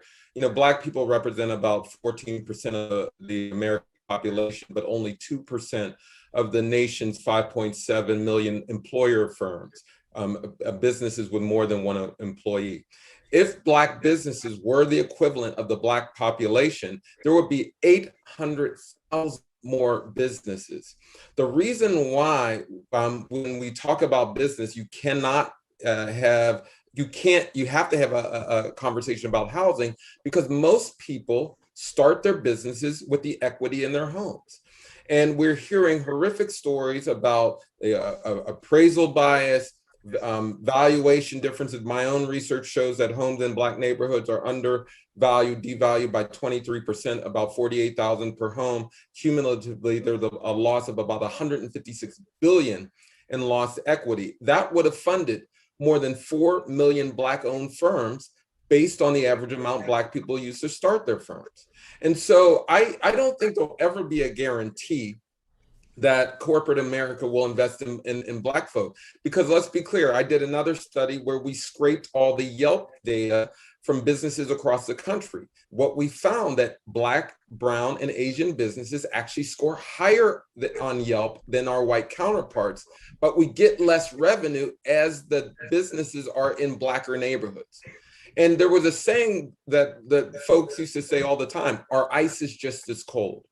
Black elders always knew our businesses were just as good. And if you don't patronize those businesses, you distort the market in a way that forces high quality businesses to compete with low quality businesses. And so we've always known this, but until we get wealth in our communities, remove the drags of racism from housing markets, from corporate sectors, from other sectors, we're always going to be in this position where we're asking for. And we shouldn't have to do that. We should be creating businesses, firms with the wealth that we have in our communities. Ron, pick up on that if you will, and let me turn the phrase because the phrase that I would hear, growing up is the white man's ice is colder. And that's the way that our community tended to look at it, and that was the genesis of my question. How do we turn these narratives around and try to make sure that we're not just repeating the same thing? So my grandfather used to tell this story all the time about white people's ice being colder than ours, and he used to deliver ice. So before we had refrigerators, there were ice boxes. And on Saturday mornings, my grandfather would deliver the ice to his white customers first. And I had the opportunity to ride with him a few Saturdays, and we would go to the white communities first and take that block of ice off the back of the truck, place it in their ice boxes, and it would keep their fruits and meats and vegetables fresh for 7 days. But by the time he got to the Black communities, that ice had sat on that back of that truck all afternoon. So the ice would have melted down some, got chipped away some.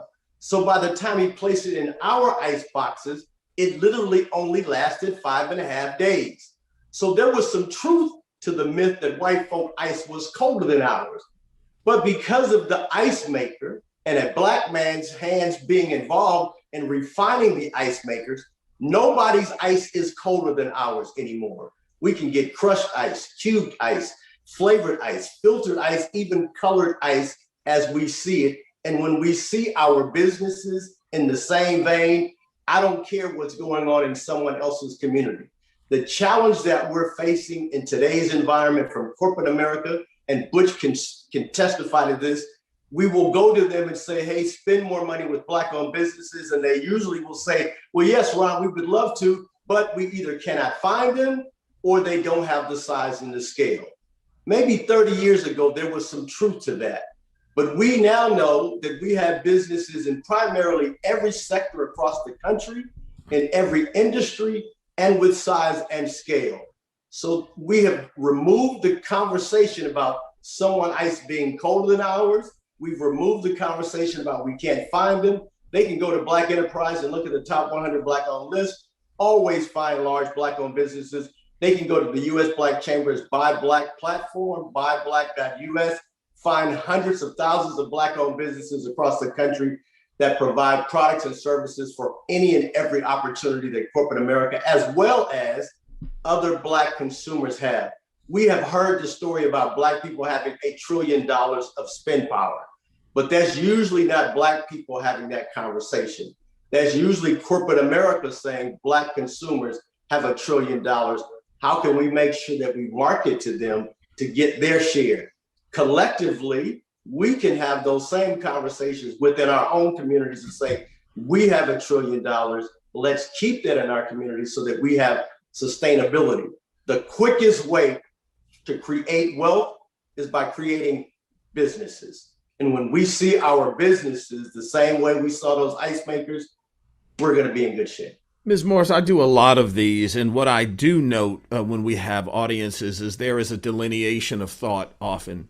And we're not a monolith. There'll be different thoughts of the best pathway to, what we're doing and how we gain economic prosperity and equality.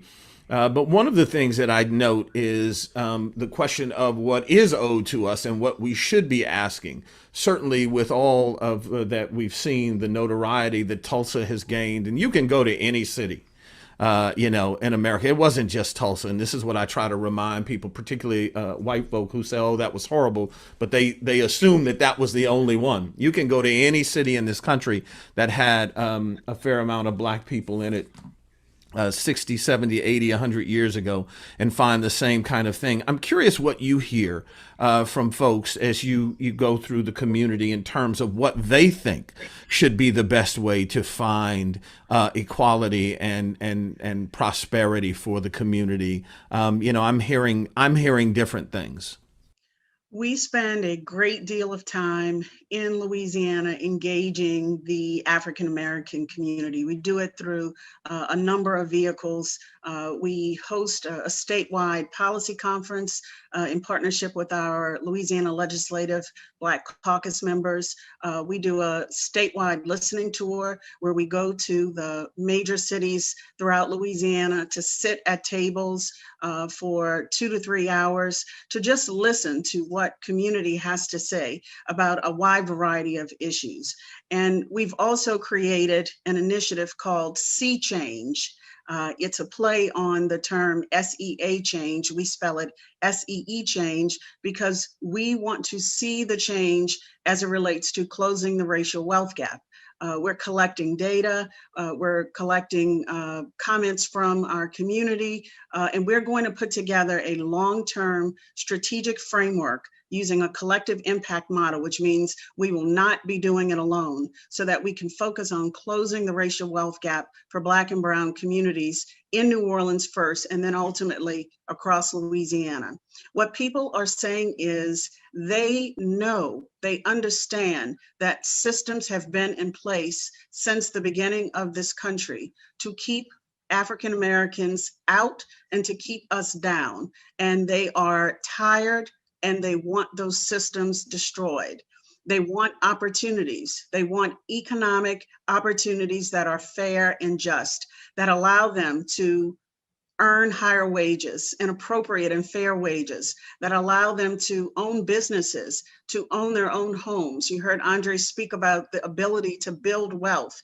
We have not had a fair shot at that, and now is the time. And so people are speaking very, very clearly and very directly about what it will take in order for there to be economic justice.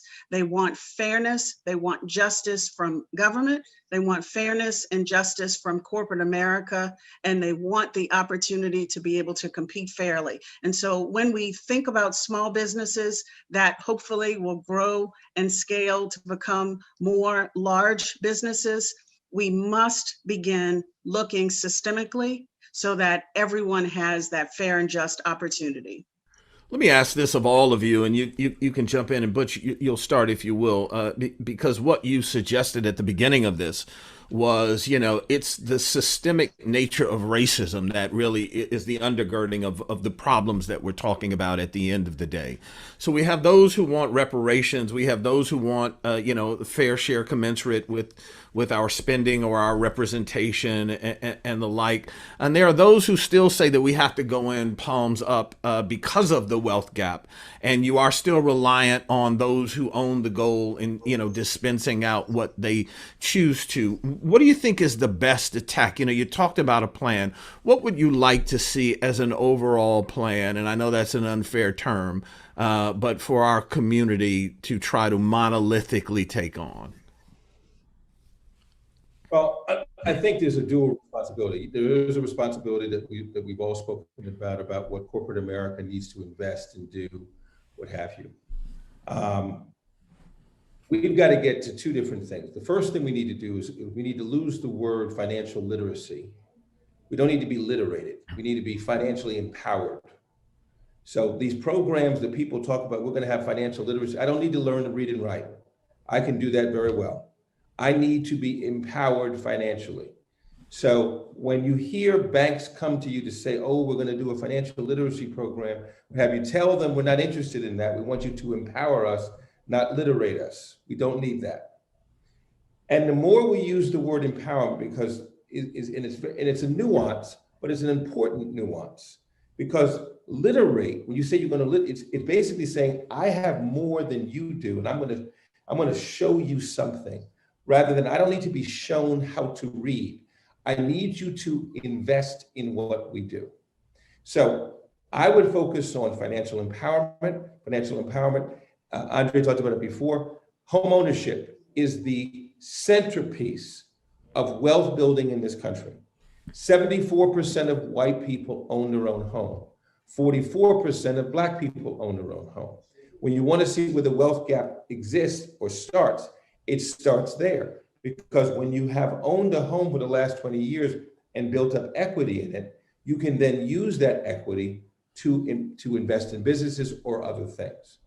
The second thing that is important beyond the empowerment is, what do we as Black people have as our responsibility? And I know you and I have talked about this forever, but I'm going to bring it back up again. The responsibility to buy from Black people is ours. If Black people bought from Black people, we would help to change the wealth creation in this country overnight. The problem is that we don't find it to be in vogue to decide we're going to find the Black caterer, the Black doctor, the Black auto dealer, the Black whatever it may be, to do so.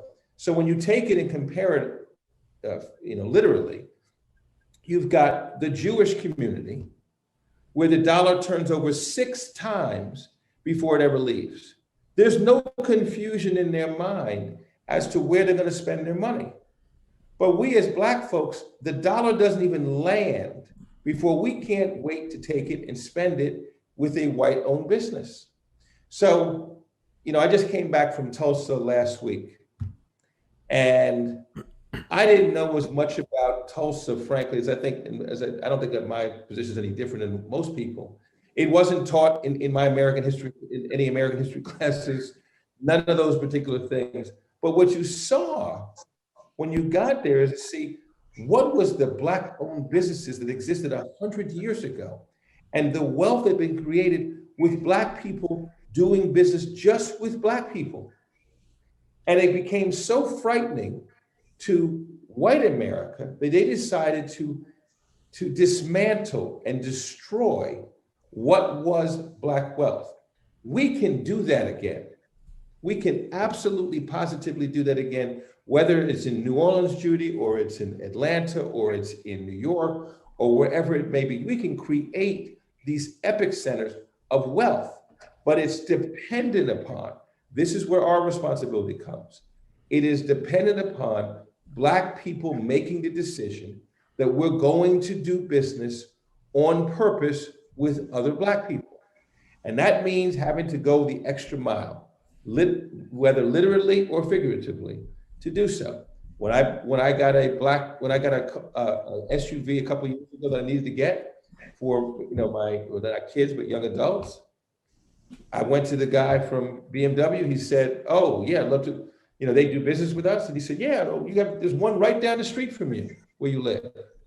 And I said, "Is it Black owned?" He said, "No, but it's no more than 2 miles." I said, "Where's the nearest one?" He said, "Pittsburgh."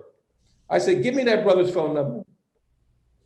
I called him up in Pittsburgh, and he drove the car. I bought the car from him, and not he drove the car, but he had the car driven from Pittsburgh to my home in New York, because I was determined I was going to spend money with a Black-owned business. So that's our responsibility, and that's the challenge that I would put out the folks who are listening to this, buy Black, spend Black, be intentional about it, and that will help us to empower ourselves so that when we're getting the investment from corporate America, it has to be matched by our own focus on buying Black and doing business with each other. Ron, I see you shaking your head. I'm reminded of a conversation I had with Rich Lou Dennis of Essence, and he talked about the idea of what Butch suggested, but also talked about that we're going to have to make some decisions, that sometimes you're going to have to pay a little more to buy Black. And it isn't because the Black guy's trying to rip you off. It's what we talked about earlier, scale. So I can't offer the same price. But as long as it's not an exorbitant difference, we ought to be able to say, as brotherhood, and as Butch has suggested with the Jewish community, they are willing to do that. They are willing to pay a little bit more to buy from their own. That's one of those new narratives that I talk about. Share with me your thought there. Well, and thank you, Butch, for bringing that up, because I do believe that this new millennial generation sees the value of their dollar. And so it is circulating more.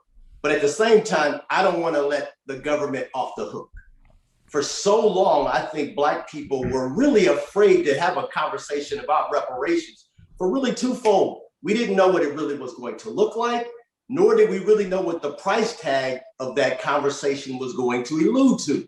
But yet last year we saw in the first weeks of the COVID-19, America commit to spending $349 billion without there being any conversations about budget, about how many employees did you lose? Did you lose revenue? Did your customers leave?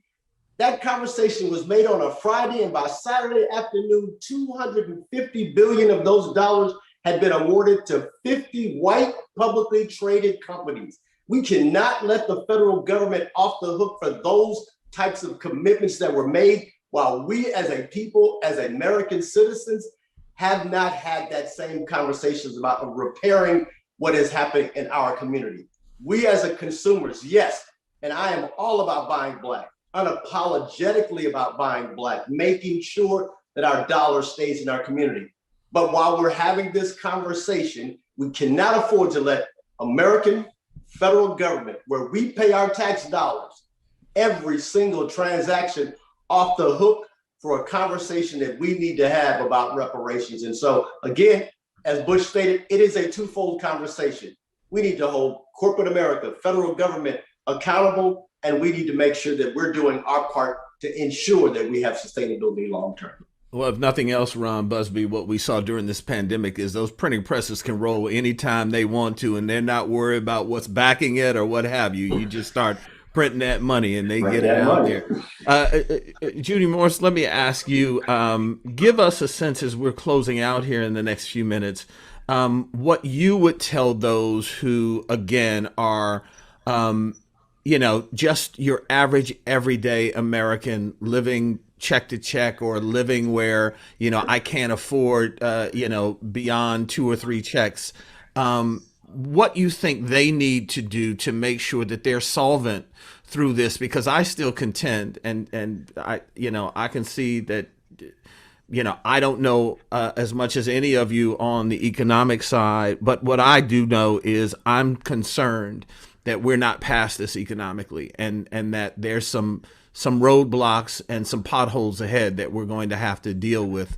What would you tell folks who are looking to stay solvent and stay sane, quite frankly, coming out of this? That this global pandemic that we have all suffered through, are still suffering through, it will come to an end, its next phase, but there are still going to be real issues that we all know that we're dealing with in the Black community. We must come together first and foremost and take the advice that you've heard shared on this panel. We must support our Black businesses. We must hold government and other institutions that have been responsible for the inequities that we experience every day. We must hold them accountable. Both of those things have to happen simultaneously. And then we have to remember the crisis. Sometimes I think we forget to make the mental shift that we need to make when we've been in a crisis, when we've had a challenge. What did we learn? we've got to remember to debrief with ourselves and with our communities to make sure that we pull those lessons forward so that we can take them and benefit from them. We talk about being recommitted to something. I'm afraid that we have not committed ourselves in the first place. So let's use this opportunity as we look forward and as we move forward as individuals, as families, as communities, as cities, states, and as this entire country. Let's use this opportunity to envision what it is that we want to have happen, and then know that we have all of the resources that we need in order to make it happen, if and only if we also remain connected to one another and we understand how to support one another and what it is that we have to do in order to move forward. We know that we can do it. We've done it before. We know about all of the forces that have been in place historically in this country to keep us down and to keep us out, yet we are still here and we're still surviving. Now it's time for us to thrive. Dr. Perry, let me give you the last word here. And, as a wrap, give me a sense of what you would tell people who, we've been hearing out of this pandemic, we want to get back to normalcy, but the importance, and I think Butch alluded to this earlier, and Ron talked about it as well with the government. We don't want to get back to normalcy, the normal we knew prior to this. We need something different, to your point, to generate wealth, to create wealth. Give me a sense of what you think our best first step is.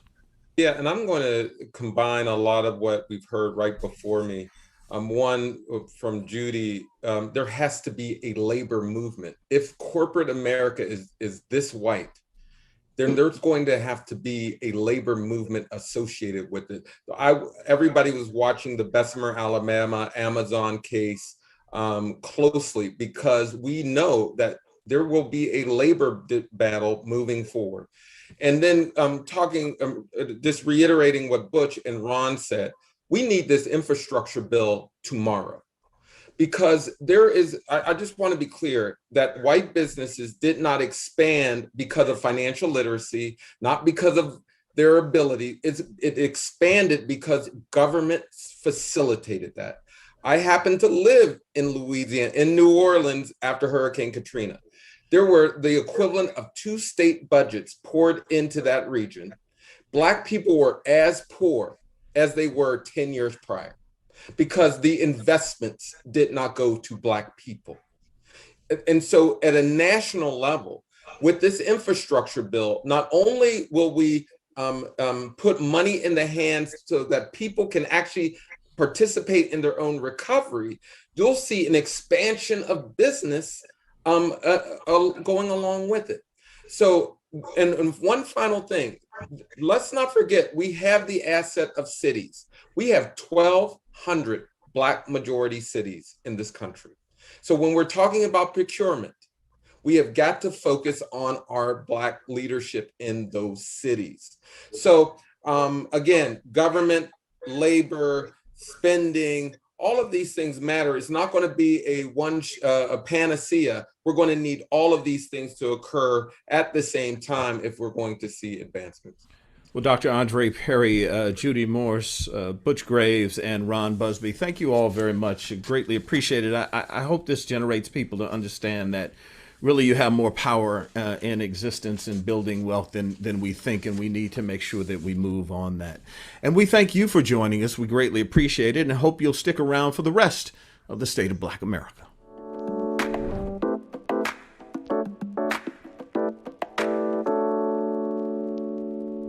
Hello, my name is Maria Ray, and I'm the head of strategic partnerships and innovation policy at DoorDash.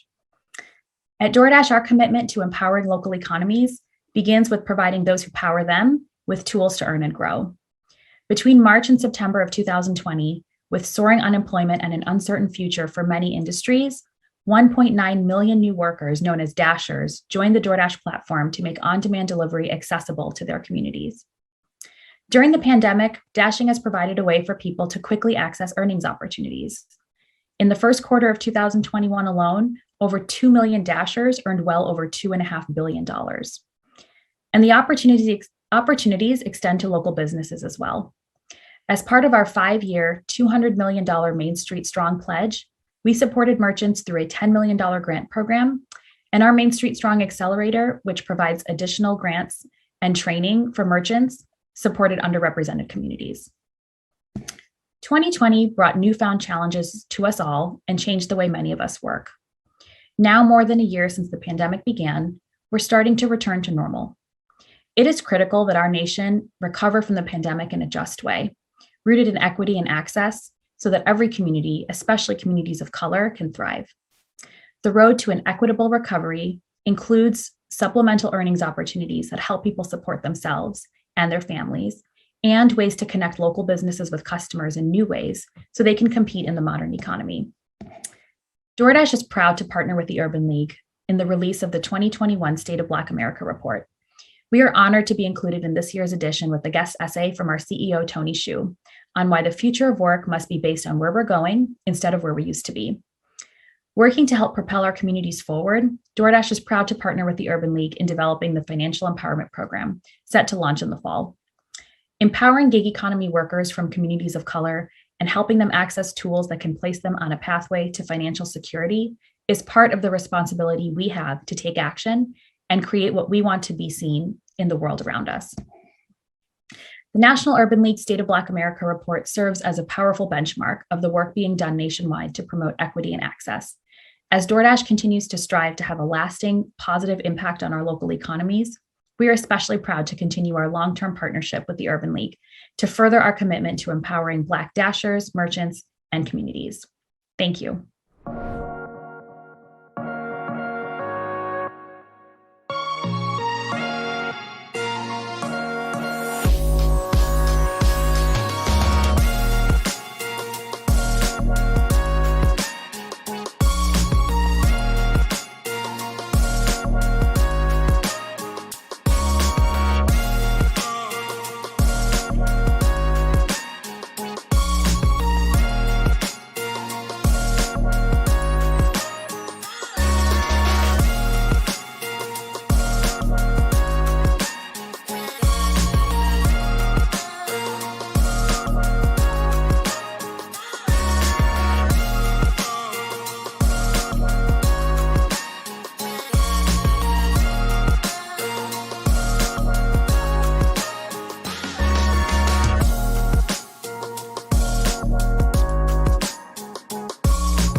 Thank you to the National Urban League.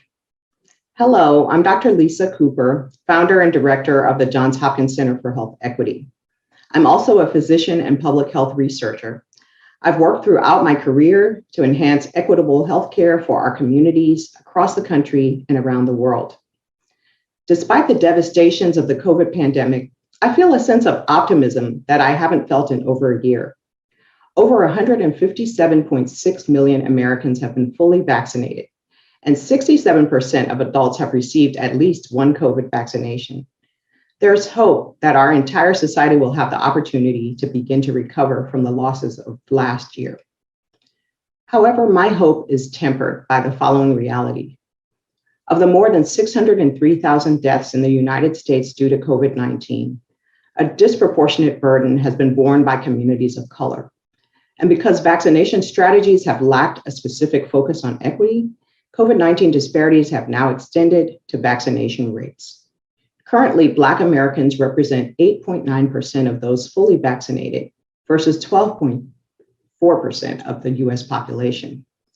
Due to excess deaths, employment loss, residential evictions, food insecurity, experiences of police violence, and inequities in education and healthcare access, Black Americans are experiencing community bereavement. We need a restorative justice plan that ensures access to COVID-19 vaccinations and healthcare and creates opportunities for improvements in education, employment, and living conditions. The past year has reminded us that we're all inextricably connected. In the words of Reverend Dr. Martin Luther King, injustice anywhere is a threat to justice everywhere. If one person is ill, we're all at risk. I discuss these topics and more in my essay in this year's State of Black America report and in my recently released book, Why Are Health Disparities Everyone's Problem?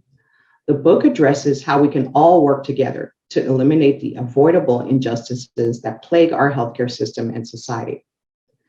The multifaceted nature of health disparities requires cross-sector partnerships to address the legacies of structural racism that remain.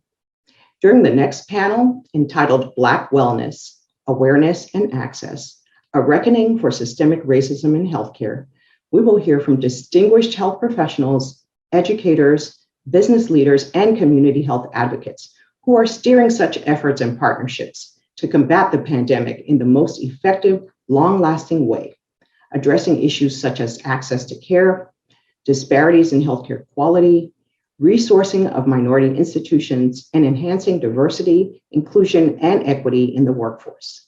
They will inspire you to become part of the solution, forming your own local, national, or global partnerships to advance health equity. Thank you, Dr. Cooper. We are in for a really dynamic conversation here today. I am Stephanie Elam. I am a CNN correspondent. And today we are going to have our final panel discussion, which right now is going to be about Black wellness. And we're looking at this in the post-COVID era. So is this a reckoning for the systemic racism in healthcare? And where we are right now in this country, we are clearly seeing that we are moving past the worst of the pandemic, as we've seen the vaccines taking hold and we've seen the number of new cases dropping. But at the same time, we do know that the number of people of color who've been impacted by this virus has been disproportionately large. And Black people, people of color in California where I live, and the data that I've been looking at, it's just very clear and very evident. And it is something that needs to be addressed, as well as the other underlying conditions that need to be addressed as well. So as we have this conversation about Black wellness and how to really capitalize on this overall awareness that we have now in the country about this, we're going to have a great discussion today. And I want to introduce you to our panel, starting off with Matthew McCurdy. Now, he is the co-founder of Black Health, and that's an advocacy group that engages health professionals in eliminating racial bias. You may have seen Black Health Matters. Well, you can point to Matthew McCurdy and his founders who came up with that idea to really get people to think about this. So welcome to you, Matthew. The next person I will introduce is Dr. Chanel Hawkins. She is the president and CEO of the Urban League in Rochester, and I believe, Dr. Hawkins, you're the first woman to hold that position. Okay, I want to make sure that I had that right. Just want to make sure we pointed that out. Happy to have you here with us as well. And then I also want to introduce you to Dr. Rihanna Elise Anderson, who is assistant professor in the Health Behavior and Health Education Department in the School of Public Health at the University of Michigan. She's also the education director at Embrace. So good to have you here as well. Thank you for being here. And moving on to our last panelist, Dr. Reed Tuckson, and he is a founding member of the Black Coalition Against COVID Steering Committee. And most importantly, he's also a graduate of Howard University, the best university in the entire universe. That was totally biased, right? Completely. Yes, I am. Anyway, I'm so happy that you all are here. And so let's get started. Matthew, I'm going to bring you in first to talk a little bit about just the data. I think you can help corner this in for us.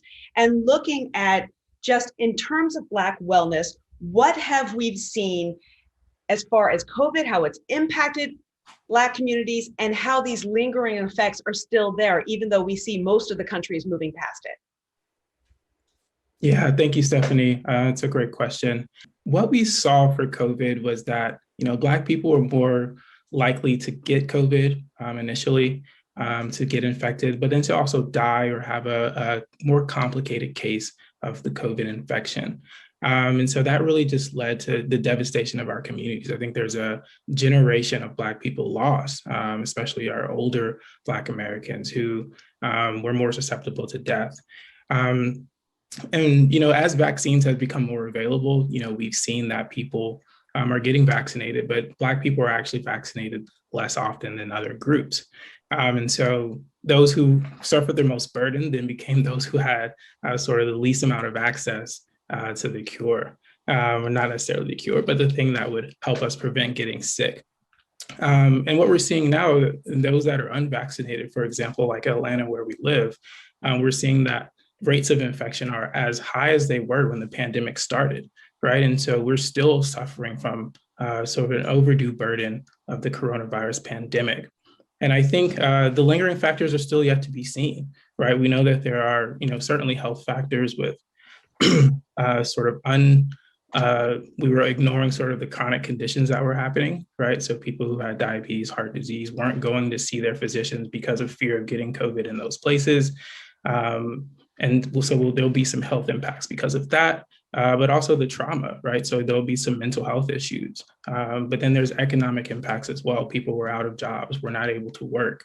So the lingering effects, I think we'll still see, right? There's going to be a tremendous amount of research done, a tremendous amount of work to be done on really understanding how the pandemic affected Black people and how we move forward. And I really hope that through this panel today, we can get some good ideas on how our communities can really strengthen and support each other to get back whole. Yeah, and you point out something that, this lingering effect, but obviously going into the pandemic, there were a lot of things that many of us knew were there, but because it was the number one topic on everyone's minds, we were all paying attention to that. And in many ways, this structural racism came to the forefront. And Dr. Anderson, if you could speak a little bit to that, just how that structural racism has impacted us to the point where we are seeing these numbers and we are seeing a difficult time getting all of our people to understand what this can mean, the impacts of this virus could mean to our people. Absolutely. I want to really second what Matthew was saying and say it maybe in a way that sticks with folks. It's the 3 T's for me: the transmission, treatment, and tragedy. So those disparities that we had in transmission, as Matthew was saying, didn't come out of nowhere, right? So we know that in communities, especially in urban communities where a lot of folk of color live, you've got more concentrated and dense spaces where folks are living. You have essential workers who were going to work and couldn't even get the minimum wage that they needed or the living wage that they needed to survive, and yet we were depending on them. So they are going to work. They're living in more dense spaces. They're requiring to be amongst each other because we're a communal people. And so you're thinking about how that transmission was inevitable in these urban spaces like Detroit, where I live. But it didn't stop there. We're thinking about treatment and where structural racism falls into place there, where you have folks who are providing care at differing rates for people. We've got hospitals that are not equipped to serve the people in the communities in which they're situated. And you also have disbelief in the pain and in the concerns that people are bringing into their spaces. And so you're seeing that disparity in treatment as well. And unfortunately, with respect to tragedies, as Matthew so eloquently put it, we're not only talking about death, right, in which we saw those incredible disparities, but we're also talking about where's the mental health treatment that we can get to folks? Is there an insurance that's going to cover the incredible losses that people were suffering that they then had to pay out of pocket for? Are we able to grieve the people in ways that are traditional, the ways that we are used to memorialize our people? And that was something that we couldn't do. And it's all because structural racism is embedded in each of these spaces. Before we get it, when we get it, after we get it, it's embedded in each of these spaces. And it would be silly for us to think that it's just in healthcare. It's in every single system. And racism is the thing that allows these systems to be disparate, for us to see these incredible disparities across education, nutrition, housing, and healthcare. It's only because racism is what allows those things to drive forward. So it was incredibly challenging for me as a Detroiter, as a clinical psychologist, as someone in public health to watch this. And it really is my prayer that we're able to capitalize on any momentum from some of the reports that are coming out now, from the data that Matthew just talked about, to eradicate structural racism within our systems. I just want to follow up on something you said. You were saying that not saying goodbye to our loved ones the way that we want to, had a mental impact. Can you just expand on that just a little bit more? Absolutely, Stephanie. So again, as a clinical psychologist, something that I did was serve either within our church or sorority or anything that I could to acknowledge these deaths that were happening, and you're imagining your life as quote normal. If I go to the gym, if I go to a meeting, if I go to a store, I'm used to seeing this person there. And my barber in particular passed away, and I'm not going to be able to go into that space to see him, but I also wasn't able to grieve him. I wasn't able to talk to his family and say what impact he's had on my life, on my students' life as I brought him into my classes. I wasn't able to do what I would normally do to thank him for his life and the beauty that he's brought into my life, to the service that he's had to the community. And when I go back into those spaces, he's not going to be there. So it's going to be this reminder that not only could I not do it in this past year, but I wasn't able to acknowledge it in the way that I would have, and he's not going to be there going back. So Stephanie, for me, that mental health aspect, the customs, the things that we're used to doing to acknowledge the import of those people, and particularly our elders in our lives, is something that's going to stick with us in the past, but it's also going to be reminded for us when we go into our quote normal lives. I think you're hitting on something that I think is not getting enough attention at all. Everyone's sort of acting like, hey, we're opening back up. Everything's back to normal. So we paused and we're back. And it's not how this works. There is a cost, there is a toll. There are some people who are going to want to wear a mask, even though states are opening up. They're not feeling comfortable, and that's okay. And I think that's something that we need to address a bit more. And I think, when you look at the overall trends on how the response was to the virus, how people were thinking whether or not they're going to get vaccinated, right? I spent a lot of time reporting on this, on hesitancy among Black people. I did a lot of research, and I really do believe ultimately what's part of the problem here is the fact that oral histories are passed down from generation. People point to Tuskegee, people may point to Henrietta Lacks, but really what is going on is the family oral histories. It's what happened to Uncle Joe or whatever that is that everyone remembers, and that leads to the hesitancy. But how do we get people to understand, Dr. Tuckson? How do we get people to understand that these vaccines really do change the game and save lives? I think the issue that is really fundamental here, and you made an important observation, Stephanie, is the disease of distrust. The disease of distrust is almost as much of a killer as the vaccine, as the virus was going forward. And that is that we, as you say, these historical stories, this cultural attitude that is, we have hard earned our distrust in American life, all the way back, as you say, well before Tuskegee, Reconstruction, and on up.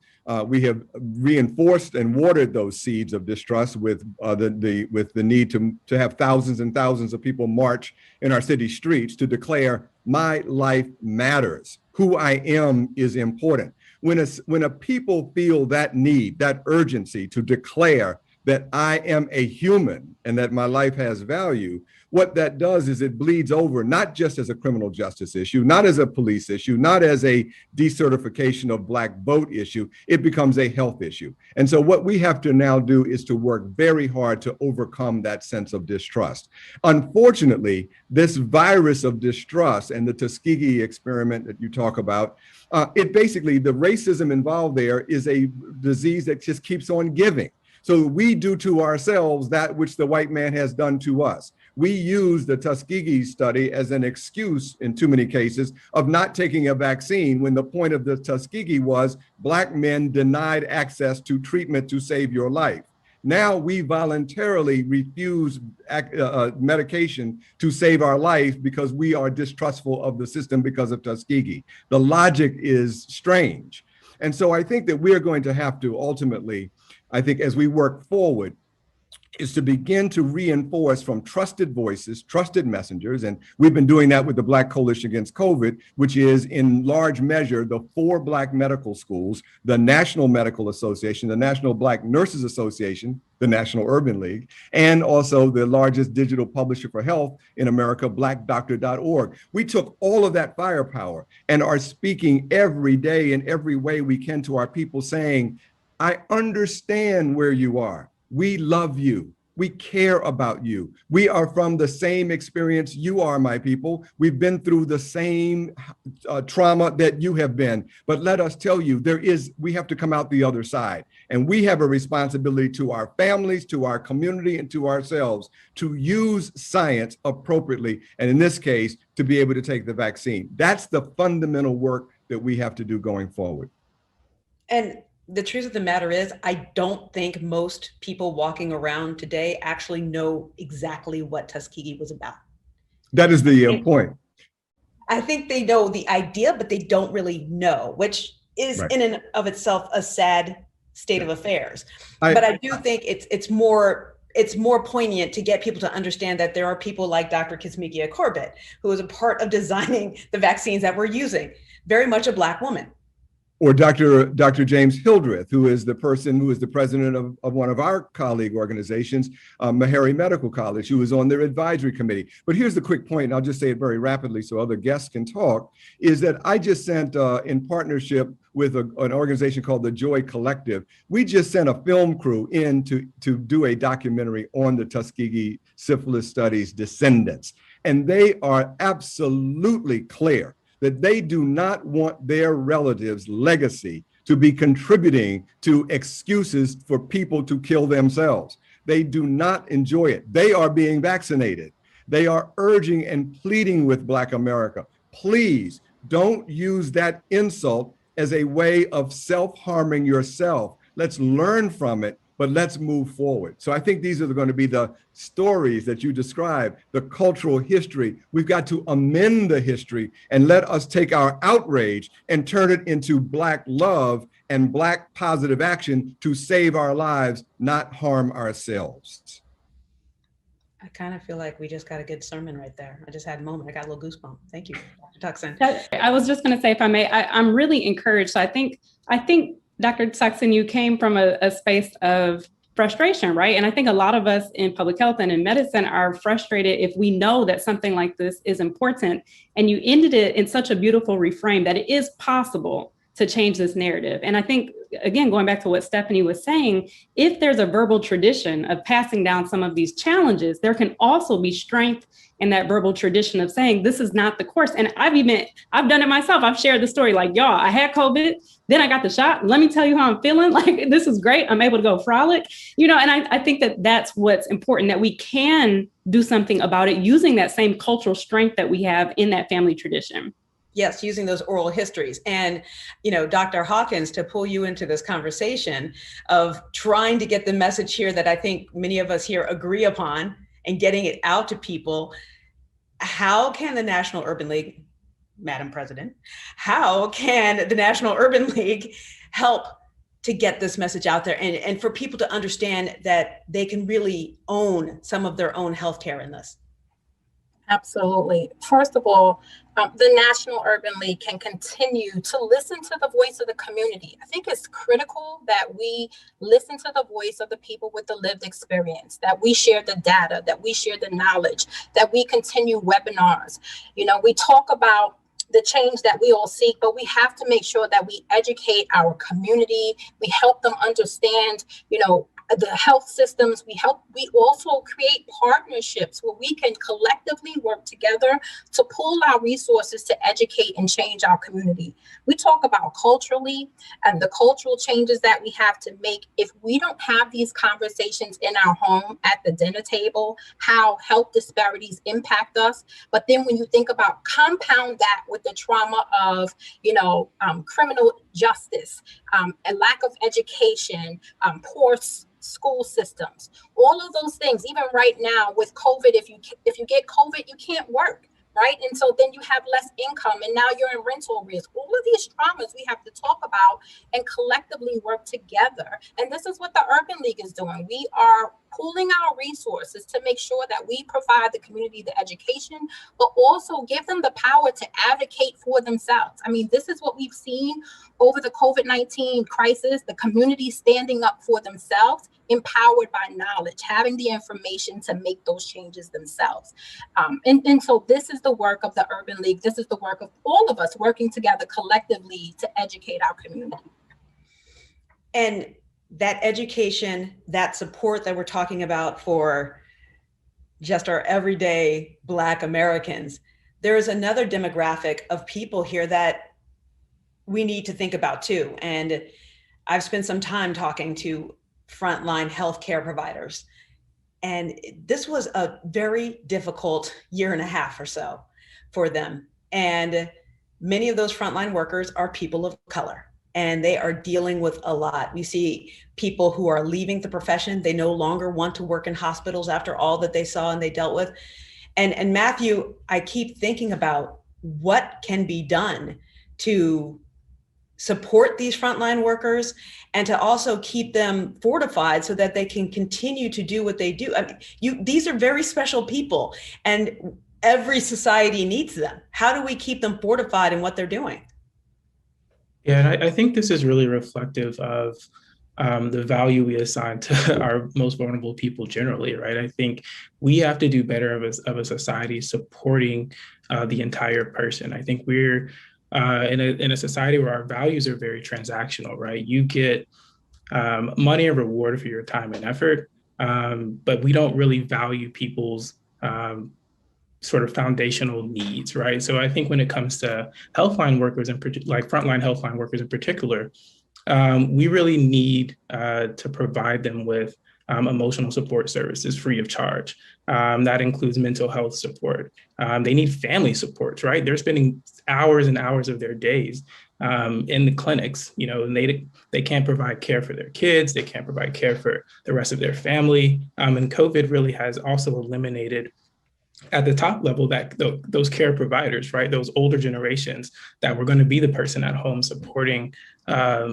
supporting caregiving for those individuals. So we have to really lean into what we say we're about, right? We have to really provide those wraparound services for those who are providing those services for us. Yeah, Dr. Tuxson, would you like to add to that? Well, I first of all, that was a great answer. I would add to this, the most, I think, important thing we can do is to decide to get vaccinated. That is what is important, because I find it to be outrageous that any human being would decide to either not be vaccinated or not wear their mask, become exposed to the disease cavalierly, non-thinking, and then report themselves to the healthcare provider who just left their family in the morning and had to come to work and put their life on the line to take care of you. And so I think we've got to decide now that if you are a person who chooses not to be vaccinated, then you're going to need to choose to wear your mask out in public so that you do not get this disease. I'll conclude that point by saying the opposite.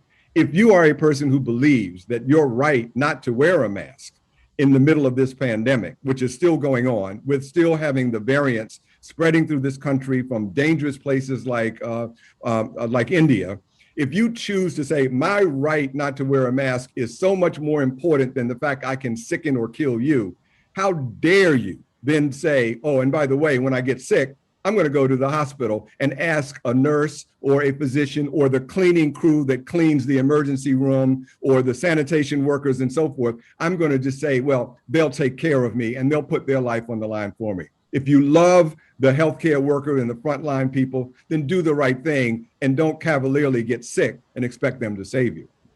And it's true, especially since we know who's really lost their lives the most in this pandemic have been older folks. And if someone younger cavalierly is getting it and then rolling into the hospital, you may not die, but you may have, caused your favorite aunt to pass away. And or that healthcare worker. Right, and that healthcare worker too. That's which we saw so much of, especially where I live in California. And Dr. Hawkins, we talk about frontline workers, we talk about the people on the front line. A lot of times that is Black women, and Black women are often underappreciated for what they are doing. Their health is underrepresented in data. We look at birth rates. We see that Black women have the hardest time when it comes to that. These are just the facts. The data tells the story. What can we do here, do you think, to help out on that angle, especially now, again, we do have this highlight on Black health in light of the pandemic? What's interesting about this is what we've been talking about with the Urban League for a long time, but the COVID-19 crisis has really brought it to light. And interestingly, even when I was, I just had a baby a couple of years ago, and I didn't really understand infant mortality and how it impacted women of color, particularly. It didn't matter your socioeconomic background. Even me having a doctorate, I still had higher rates of possibility of death for my child or even for myself. And so having that understanding is critical. So bringing the conversation to the table, helping Black women, all women, understand the risk for themselves, but also making sure that there's an opportunity for advocacy. I can't say that enough. We've seen that with Serena Williams. And so making sure that we know our bodies, that we have that, we feel comfortable advocating for ourselves so that when we get we want the appropriate care. We know that there are a lot of health biases and Black women don't receive the same care as their white counterparts. And so we have to know that and go in with that understanding and make sure that we educate our doctors. We have to make sure that our doctors get training on health biases. And so there's a lot of work that we have to do to really eliminate the higher death rates that we are seeing right now. So there's the work that we need to do, but the Urban League is continuing to provide that education and making sure that community members can advocate for themselves. That is critical. For sure. And Dr. Anderson, I feel like this would be up your alley a bit, but the fact of how your health can pretty much impact all aspects of your life. Can you just explain that a little bit to us? Yeah, Stephanie. So one thing that might help us in getting this conversation started is that Dr. Tuxen even brought it up earlier, this idea of Black Lives Mattering, right? So when this movement got started in the mid-2010s, we're starting to understand that people are looking at people whose lives were taken too soon. We're starting to think about some of the disparities in being able to live your full life. And I think that that's incredibly important. And we should always focus on people having the ability to live their life. One way that I think about it as a psychologist is that Black life matters as well. And so the quality of the life that I want to live every day, I want to be well. I want to be able to think about how can healthcare, which is an incredibly important part of my life, be something that adds to my daily life, the things that I eat, the things that I drink, the disease that I'm able to overcome. And how does that connect again to the education system, to the penal system, to all of these systems that are right now interconnected because structural racism is working, it's doing its job, and it is impacting all of these areas of life that I want to live. So for me, it doesn't matter if I'm able to make it to 85, if the quality of my life, that daily life that I want, is a struggle. And that's what we see for so many of our people, that even if they make it to these ripe old ages, they are struggling through so many things that are impacting them from these systems. Again, whether it be a health issue or any of these other interconnected systems that are being impacted. So I'm going to continue to go back to food, because Detroit is a food desert. We think about all of the spaces and places where people get food, corner stores, gas stations, and it's not nutritious foods that are fresh. They are processed, they are in packages. And that's something that I grew up thinking was normal and okay. And I went to spaces where then I was taught that's not quite the way to live a healthful life, right? So again, I'm thinking about if I continue to do some of those actions, which for me are normal. And I love when we're going to get to the new normal later. I got some words for you, Stephanie. But for right now, when we're thinking about what normal is, for a lot of people in our communities, normal may not be the most healthful. And I want us to really think about what would Black life mattering and the ways that we go about living the most helpful lives look like if we were able, again, to be well. And so that's, Stephanie, how I think about the answer to that question. I think Matthew, I could tell by your face that you had something to say. Go ahead, Matthew. No, I think Dr. Anderson really did a great job of articulating how structural racism really impacts across, a multitude of domains for Black people, right? And I also want to emphasize that through structural racism, COVID has really had that impact as well, right? So you're thinking about education, for example, right? We know that the dropout rate for African-American kids was higher this year. You also think about access to health protective factors, right? The ability to stay home for work and work from home remotely. We know that Black people were not able to do that in the ways that other communities were able to do that. Thus, forcing themselves back into offices and putting themselves at risk. And I think also just the interconnectedness, we saw that in our prison systems. There were, Black people are overrepresented in prison. And so those people who were getting COVID in prison were Black people. So it's really had a huge impact on our community. And I'm sure we could go domain by domain, listing how COVID, through structural racism and through the barriers that structural racism places in our society, puts us more at risk for getting sick. And so as we think through our new normal, and we hinted at getting there soon, it's really going to be about how do we go through those structures? How do we change those structures to then get to health outcome? And health has to be sort of the outcome that we look through for all of those lanes. I was thinking about this because I've been spending a lot of time covering the drought in the western part of the United States. Well, what does that mean? That means our fruits and vegetables are going to become more expensive. And I was thinking about what that means for our food deserts and what it means for people of color. Like, all of this plays its way all the way down. And I don't know that people take the time to think about it in this way. And is this a point, and I'll start with you, Dr. Hawkins, is this a point where we are ready to discuss a new normal? We're going to go there now, Dr. Anderson, but we're going to start with Dr. Hawkins. Is this a point where we're ready to have this conversation about the new normal? I think we're ready to have this conversation, but we also need to call out what the problem is. And so I'd say, as the Urban League, we call out racism. It's a public health crisis. We have health biases. We have to get to the root causes of the problem. And this is how we begin to create systemic change. We have to take a deeper look into inequities and develop new health practices that ensure equity. And so that's where we have to begin, calling it out for what it is. No more nice words to cover it up. We need to call it out. But then we also have to do things differently, as we've been doing, bringing access to the community, particularly partnering with the faith-based communities in areas where people live. We talked about food deserts, but we also have health access issues. And so there aren't quality healthcare available in lower income communities. And so we can't just have these pop-up clinics. We have to have permanent access to healthcare. That's how we get to the new normal. We have to make sure that the people that are living in those areas have access.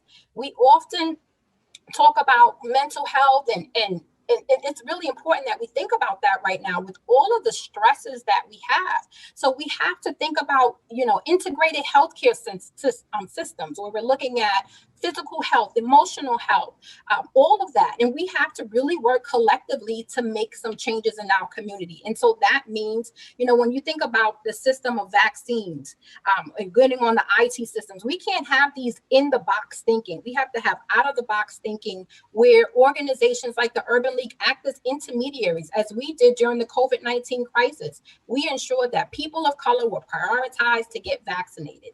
And so instead of them going online and having them to go online and make an appointment for a vaccine, we acted as an intermediary. That's the work that we have to do. We have to be in partnership with our community members, and that is critical to that new normal. But again, calling it out for what it is, we have racism, we have to dismantle these systemic inequities, and that's where our work begins. And one of the things I just took away from what you said really hits home to me. We tend to treat people almost like they're cars, like we'll take care of the wheels over here and we'll take care of the steering wheel has issues over here.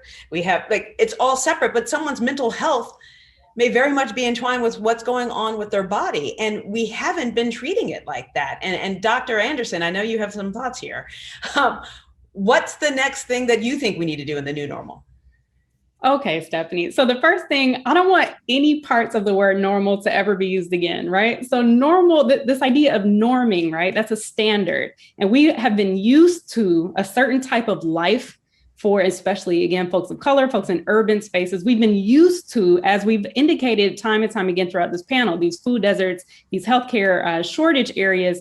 We're used to that. We're accustomed to that. So if we think about even the idea, and I know where everyone is trying to go, I know, what Urban League is asking about with respect to the new normal, but if we introduce that word again, there's an idea that we're going to become accustomed once again to something.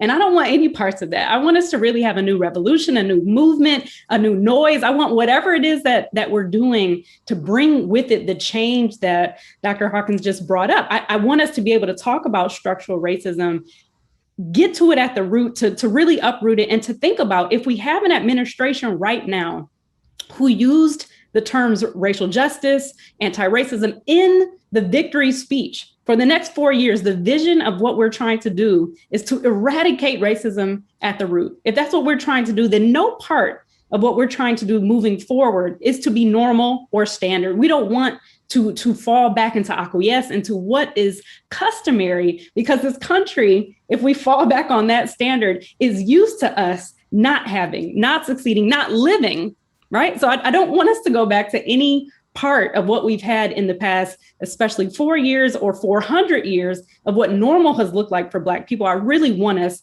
to have a new revolution moving forward, where mental health is a part of health, as you've said, Stephanie. It's not something that we put to the side. We not only recognize that it's important, but we have the resources to back that up. Not 4 sessions for free if you're so lucky in your insurance to have that. We're talking standard weekly appointments that you're able to book either for free or low cost through insurance or providers. We're talking tablets for education that are provided from school. I want us to really revolutionize and say, if none of this existed right now, if we didn't have to think about how do we reform or how do we reshape what's already there, I want it all eradicated. I want to get it out the way and think about, if we were to start today with a new way of thinking, what would that look like? And what would it be for us and our people to be well? Yeah, and I do think that the mental health of a lot of people has deteriorated over the pandemic. And I mean children, I mean our seniors, I mean people in the middle, between the jobs, between family life, with all that's going on. And I think you're seeing it even play out in the news with all the things that are starting to happen as we're opening back up. Matthew, I could be wrong here, but I kind of got the impression you had something you wanted to add. Was I wrong? Or do I speak Matthew? I always have something to add. I would say on this sort of new normal, or not new normal, I really like that framing, Dr. Anderson, thinking about what is the new way that we live. And when I think about structural racism, I'm really thinking about power. We're talking about power dynamics and the ability for Black people specifically to control their outcomes. And I think what we have to move to, and what we've been really trying to do at Black Health, is what does community-based healthcare look like, right? What does community-based well-being look like? How can we, as Dr. Hawkins said earlier, how can we provide space and opportunity to have these health conversations, and then to move past conversations into resource allocation and reallocation, even from those who have power to the communities. And so really trying to think through partnerships, relationships, and different ways of organizing ourselves and our communities to really grab power for our communities and for our people. And it's tough work and it's hard work, but I think if we're looking for a new revolution or a new way of being, we have to really try to establish power sources in our communities. And that takes coalition building, that takes working with people, that takes sharing our expertise and sharing our experience, and doing that in a way that shifts power to the people. And so that's what was on my mind. Stephanie, thanks. Yeah, no, I totally understand it. I was also thinking about going back to the vaccines and how hard it was to get people to take them. Still hard now that we're at this point to get people to get vaccinated and to get people of color to join trials. And full disclosure, I joined a Johnson & Johnson phase 3 trial because I wanted to get other Black people to trust science. I think all people are entitled to have long, full, fulfilled lives. And I also apply that to Black folks, right? And so I really wanted people to see me doing this and trust the science. And I think I've been able to convince 2 people that I know of. Who else? I don't know who's seen my reporting and hasn't been able to do it, but I'm sitting here wondering, have any of you had success convincing people to get vaccinated? Well, let me try to respond to that, but I also don't want to lose the opportunity to comment on the previous question. Sure. And I want to try to thread this needle very carefully. I completely agree, and I love the passion and the specificity of the previous comments. In addition to those comments, I would augment that we have to decide to control our own lives. This sense of always being victims is not mentally healthy for us. While we continue to fight the systemic racism issues, and again, I cannot add another word to the eloquent testimony of my colleagues, but we also have to realize a conversation that can only be had in the family, leaving all white folks out, only among ourselves. We have got to say to ourselves, come on, folks, we have an obligation. If you have an undying love for Black people, which is where I start, an undying love for Black people, we have to hold ourselves accountable for our own behaviors as well.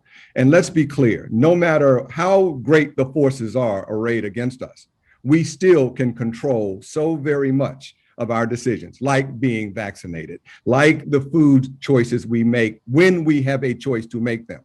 How do we create the market that creates a demand that grocery stores are in our community that sell those products? How do we bond together in terms of how we use our assets, our money when we do buy? And what do we insist on buying? How do we make the decision whether we're going to jog or not jog? How do we make the decision whether we're going to do calisthenics in our living room, pushing the coffee table back, as opposed to saying, I don't have enough money to join a gym? In other words, what I'm getting to is no people but a people can save a people. If we're waiting for the white man to come in and save us, we're going to be waiting a long time. Doesn't mean we shouldn't keep fighting. Doesn't mean we need to do everything that my colleagues have said we must do. But we have to decide to ourselves, excuse me, sister, you're walking down the street pregnant with a cigarette in your mouth. We need to have a conversation about that. In other words, we need, and finally, I want to just quickly close that point with something that Matthew says in terms of how we organize our community resources and assets. We have to stop looking at our community through the lens of our deficits and look at our community through the lens of our assets. And every community, no matter how challenged, has assets. I'll just give the quickest example is we're now using a partnership with our barbershops and beauty salons, as we're partnering now to use them to become vaccination centers. By the way, if there's any barbers or beauticians out there, you can get $1,000 for signing up for training. Right now, go to SheaMoistureFund.com, Shea, S-H-E-A, MoistureFund.com. If you are a barbershop or a salon owner, you can get trained $1,000 to take a course, 4 hours online, and be able to train. And then we can also use your center, your shop, as a place to get vaccinated. We have institutions in our community that have strength, assets. We need to use them better in addition to fighting the racism fight.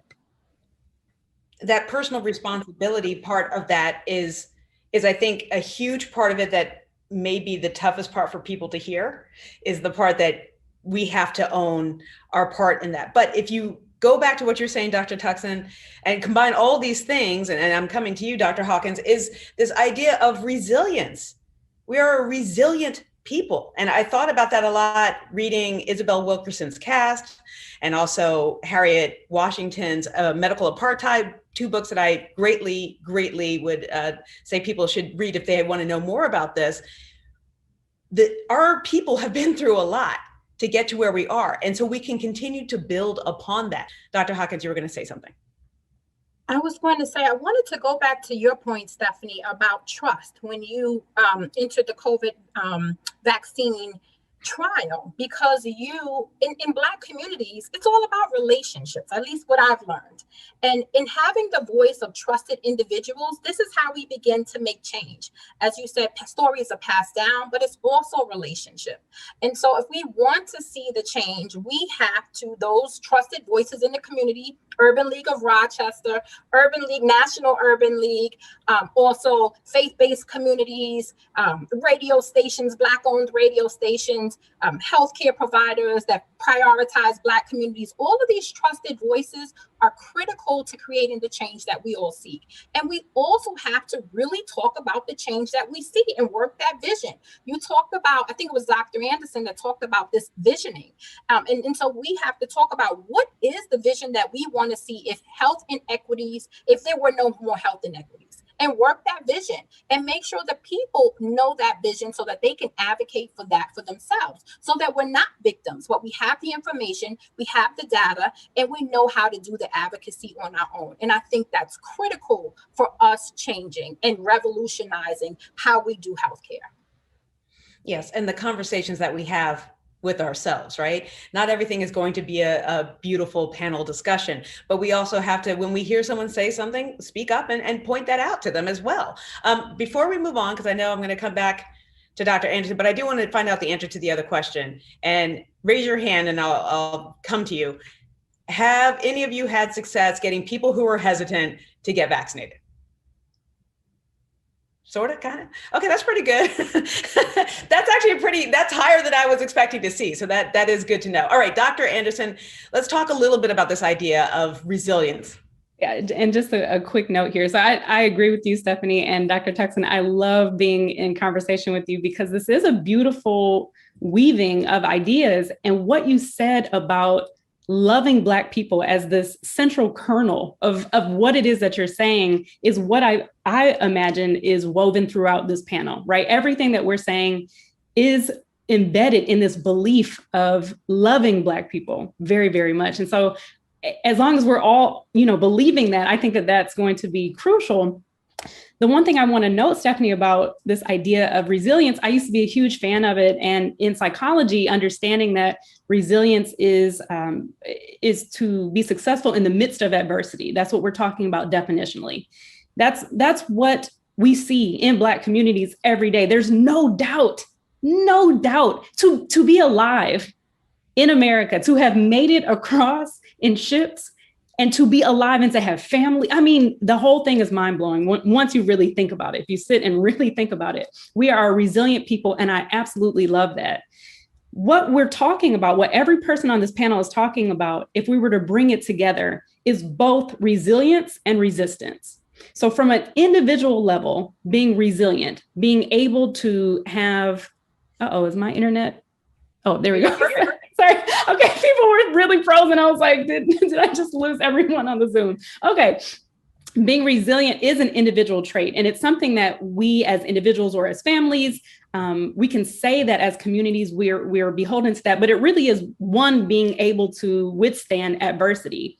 Resistance essentially protects one's ability to have to fire off resistance all the time. And I use the analogy of a rubber band to really put this point together, because a rubber band is supposed to stretch. It's supposed to be able to be agile, to bend and to flex. And so it's doing what it does. Its characteristics are to be agile.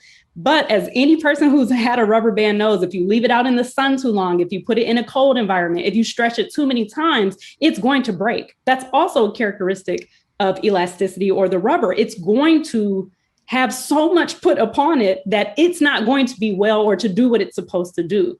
But when we protect it, when we don't put it directly in intense heat or in cold environments, or we don't continue to ask it to bend over backwards and to do what it needs to do just to survive, then we've got a rubber band who, again, is able to do its characteristic thing when it needs to stretch and bend. So I'm asking for both. I'm asking for us indeed to know that we're going to face some systemic challenges, to know that those things are possible, and to bend and flex when those things are faced. And I'm asking for systems to not be so doggone harsh, not so environmentally unfriendly, and not ask me to be the only one doing the bending and the flexing when they're the one putting all of that environmental pressure on me. So that's how I see those two things living together.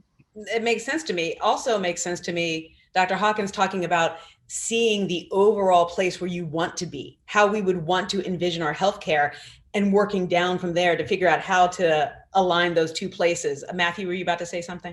Yeah, no, I was just going to touch on something that Dr. Tuxen said earlier, and I think also in this vein of resilience as well, is that our communities And I think general American society, we have to move past this sort of value of individuality and get more into collectivism and personal responsibility to our neighbors, to our communities. And I think Black people have this spirit sort of innately, but we have to really lean into that. I think it's going to be really important, right? And again, Dr. Tuckson has been sort of preaching this vaccination thing. Like, I get vaccinated for myself, but I get vaccinated for my community, for my family, right? I'm trying to protect everyone. And I think if we can really think through how we can be accountable to each other in these health systems, in these healthcare systems, we can really move forward to a better health and a healthier world. We have become very individualized, and I think it is to our detriment.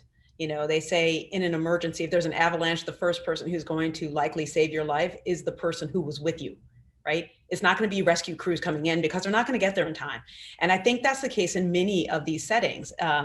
I have a random database of things that I know, so that was a random fact, and I'm aware of it. But that is the idea. That is the idea, Matthew, that we do need to think about what we are doing by getting vaccinated and how it helps other people. The other thing that I think is really important is because so much of what has happened in this country has been built by Black hands. We need people to understand that there are many Black people who are in part of getting us to where we are now in the pandemic, past it, and that there is a pathway for young people to come up and find themselves in STEM education, finding themselves saying, you know what, I'm really jazzed by this idea. I love the idea of trying to figure out new vaccines and new technologies. And what do we need to do? And I'm going to start with you again, Matthew. What do we need to do to help make these pathways more clear for people of color, for Black people, young people coming in? Yeah, I'm going to approach this a little differently. I think public health can be considered STEM, but I think we've seen a lot more people interested in public health and epidemiology in particular because of the pandemic. And I think it's been really great. I've had a number of conversations with people asking for mentors to get into this public health space. And so I think, we can continue to have these conversations, to talk about health, to talk about the careers that have an influence in this space in order to get more Black people interested, because we are going to be the ones who create the new systems that create the new way of being that will help protect our people. And so we have to continue to get folks in these jobs and these opportunities. And so I love public health, and I think we want to prevent people from going to the hospital, and that's our goal. So if we can keep you out of the healthcare system, that's what public health is intended to do. I can tell that you really do love it. Actually, I can tell all of you really love what you do. And we only have a few minutes left. And so I want to make sure that we leave here on a positive tone, right? About where we are and where we are going to go from here. And Dr. Tuckson, you've been out there, you've been ahead of this for a while. I think this is our first time actually meeting, but I've heard about you before this, so I know what you've been up to. What's your takeaway of where we are and what's going to happen now? Like, I know that's a big question, but I know this is something that you've been thinking about a lot. I'm concerned about where we are and where we're headed, and let's make no mistake about what we're confronted with. And I'm the kind of person who, you tell me a challenge, I'm going to buckle down and face it, not run in the opposite direction. But look, let's be clear that this country is so polarized, so divided, that it is going to be hand-to-hand combat for a very long time. The pandemic has wiped out a lot of jobs, a lot of small businesses that employ Black. Don't wait for the white man to come and save you. Pretty definitive. Dr. Hawkins? Oh, Dr. Tuckson, I could not have said that better myself. It is all about collective action. It is collectively working together, partnering, just imagining workforce development, health systems, business systems, nonprofits, all of us working, coalescing around one set of ideas, and that's around health equity, getting back to life, reducing this COVID crisis. That is what we have to do. That is absolutely the way to revolutionizing, as Dr. Anderson said earlier. That's what we need to do. Working together, collectively, pooling our resources, our energies to create the change that we all envision. Matthew, you are part of this future. You are part of getting people galvanized and understanding the importance of public health. My sister's in public health, so I also hear a lot about this, and I've learned a lot of the importance from that too, from talking to her too. What would you add to that conversation here? Yeah, I think I actually don't have much to add. I think collectivism is really important. I think that's the point that I hit on the most. I think we can take models from our past. I think the Black Panther Party was great at this, at building bridges across domains, and we can take lessons from community organizers of today. I think during COVID, we saw mutual aid funds being built. We saw people really leaning into community organizations. So if we can continue to band together, to work together, we'll be stronger than we are individually. Such a positive message. And Dr. Anderson, I know you have thoughts. What do you want to say?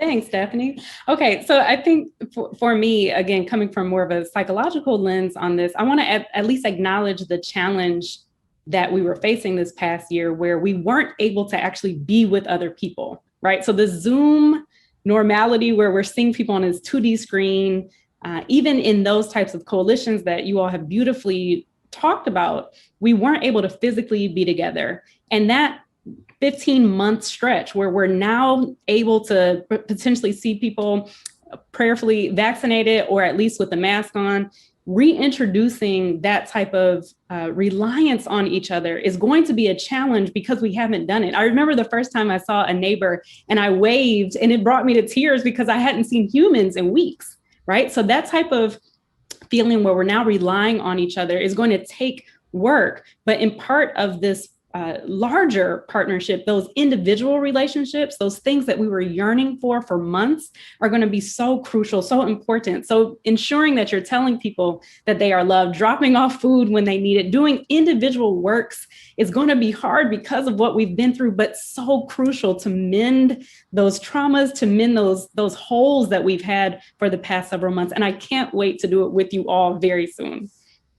And that is how Black people have done it for generations, coming together like that.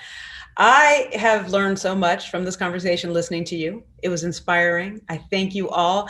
Matthew McCurdy, thank you for being here. Dr. Chanel Hawkins, Dr. Rihanna Anderson, and Dr. Reed Tuckson. Thank you so much for a very engaging conversation. Thank you.